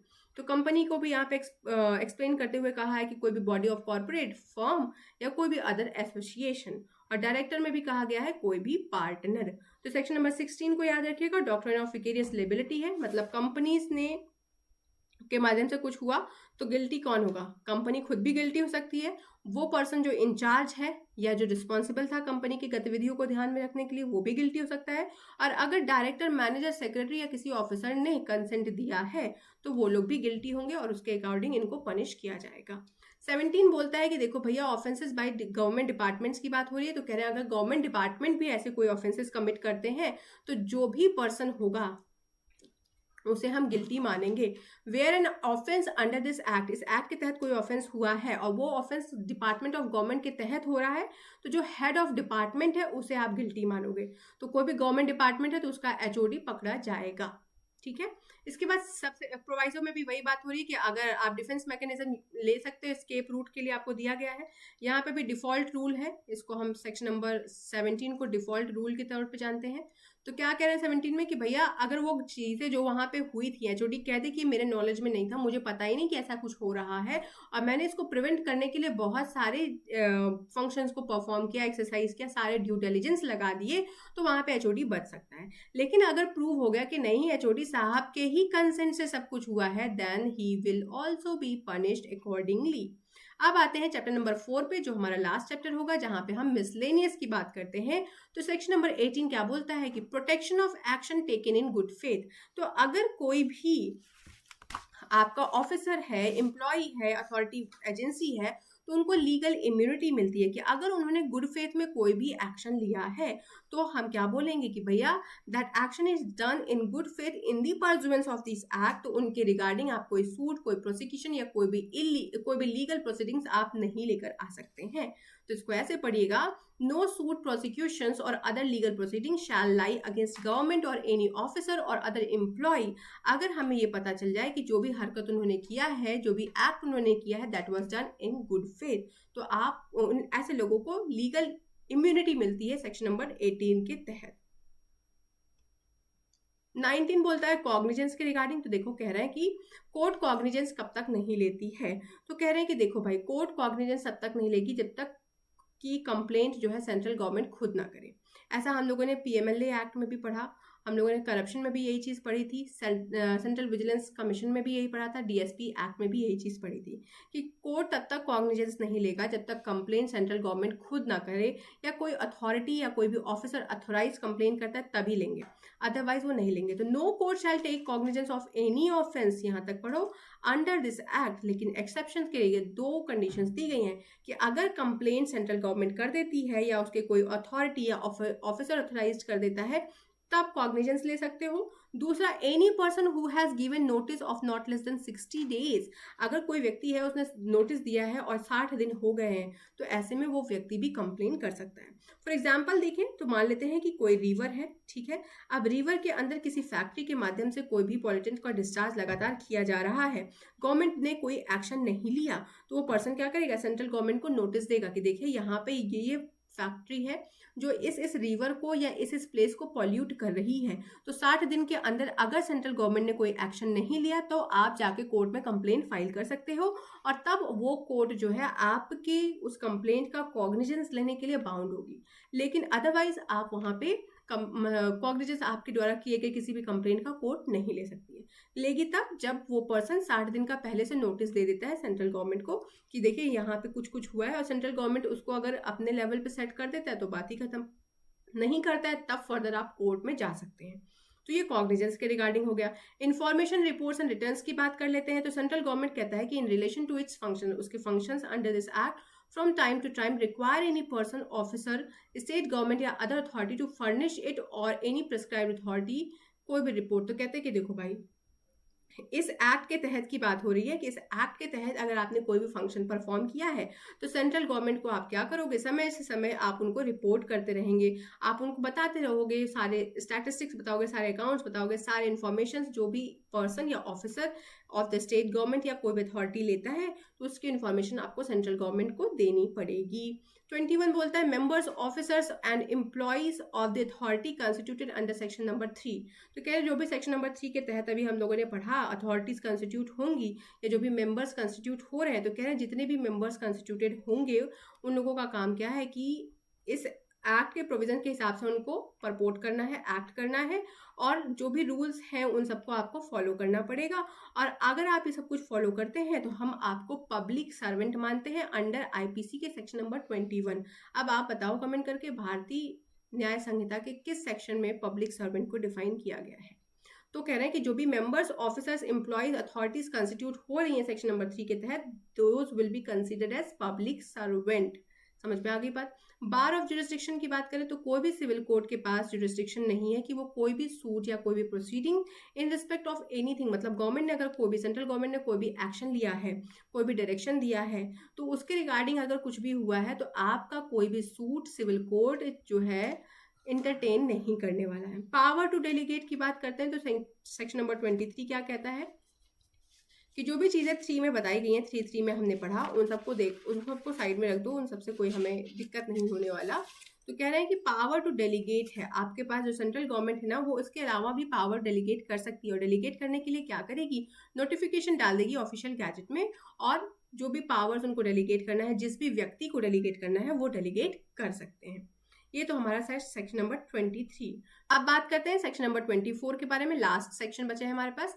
तो सेक्शन नंबर 24 का सब सेक्शन 1 पढ़ने के पहले हमें 2 पढ़ना चाहिए। क्यों पढ़ना चाहिए, देखिए, वेयर एनी एक्ट और ओमिशन कंस्टिट्यूट एन ऑफेंस, कोई भी एक्ट या ओमिशन जो कि ऑफेंस है, पनिशेबल अंडर दिस एक्ट, वो इस एक्ट के तहत पनिशेबल है, and also under any other act, और किसी और एक्ट के तहत भी पनिशेबल है। Then the offender found guilty of such offence, तो जो भी ऑफेंडर है जिसके ऊपर गिल्ट है, एक्यूज लगा हुआ है, एक्यूजेशन है, किसने ये ऑफेंस कमिट किया है, shall be liable to punish under the other act. तो कह रहे हैं कि अगर कोई ऑफेंस है, ठीक है, वो इस एक्ट के अंदर भी पनिशेबल है, दूसरे एक्ट के अंदर भी पनिशेबल है, तो हम उसको जो पनिशमेंट है वो दूसरे एक्ट के तहत देंगे। Subject to the provision of subsection 2, subsection 2 में जो भी चीजें दी गई हैं, the provision of this act या रूल्स जो यहाँ पे दिए गए हैं वो इनकंसिस्टेंट नहीं होंगे किसी भी इनैक्टमेंट से। तो कह रहे हैं कि shall have effect not with standing anything inconsistent, मतलब वो इनकंसिस्टेंट नहीं होना चाहिए जो भी उस एक्ट के प्रोविजंस दिए गए हैं। और अगर वो इनकंसिस्टेंट नहीं है, तो अगर कोई ऑफेंडर कोई एक्ट करता है जो यहाँ पे भी पनिशबल है, उस एक्ट में भी पनिशबल है, तो उस एक्ट के तहत उसको पनिश किया जाएगा। पावर टू मेक रूल्स, तो हमें पता चल गया है कि सेंट्रल गवर्नमेंट के पास अत्यधिक पावर है, ये हमने पूरे एक्ट में पढ़ लिया, वाइड पावर है कि वो रूल्स वगैरह बना सकते हैं। 25 ये बोलता है। 26 की बात कर लेते हैं, तो यहाँ पे बोल रहे हैं कि जो भी रूल्स आपका सेंट्रल गवर्नमेंट बनाएगा उसको आप क्या करेंगे, पार्लियामेंट के सामने रखने वाले हैं। और जब पार्लियामेंट के सामने रखेंगे तो पार्लियामेंट या तो उसको अनल कर सकता है या तो उसको मॉडिफाई कर देगा। अनल कर दिया तो बात ही खत्म हो गया, और अगर उसको मॉडिफाई कर देते हैं तो वो रूल बन जाएगा। तो आशा करती हूँ कि सेक्शन नंबर 1 से लेकर 26 तक के सारे प्रोविजंस आपको समझ में आ गए होंगे।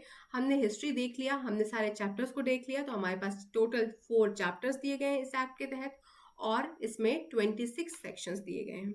ये एक्ट आया कब था? ये 23 मई 1986 को इसको प्रेसिडेंट साहब की असेंट मिली थी, और 19 नवंबर 1986 को ये पिक्चर में आ गया था। इसके प्रियम्बल की जब हम बात करते हैं तो हमें स्टॉकहोम डिक्लेरेशन के बारे में पता चला था, और जब हम बात स्टॉकहोम डिक्लेरेशन की करते हैं तो हमें पता चलता है कि हमारा पूरा का पूरा एनवायरमेंट प्रोटेक्शन एक्ट 1986 क्या है, स्टॉकहोम ड्रिवन लेजिस्लेशन है। तो आज की क्लास के लिए बस इतना ही। नेक्स्ट क्लास में हम लोग डील करने जा रहे हैं वो सारे प्रिंसिपल्स और केस लॉज, क्योंकि ये क्लास थोड़ी लंबी हो गई है तो हमें इसे नेक्स्ट क्लास में शिफ्ट करना पड़ेगा। तो आशा करती हूँ कि सारी जानकारी आपको पसंद आई होगी। पसंद आई हो तो अपने दोस्त, परिवार, मित्रजनों के साथ इस वीडियो को जरूर शेयर करिएगा। और हमारा भारतीय नागरिक सुरक्षा संहिता का पेड बैच शुरू हो चुका है, तो अगर आप उसके लिए रजिस्टर करना चाहते हैं तो दिए गए नंबरों पर संपर्क करके अपनी सीट को जल्दी से जल्दी बुक करके अर्ली बर्ड ऑफर का फायदा उठा सकते हैं। तो आज के लिए बस इतना ही। Thank you, have a good day, नमस्ते।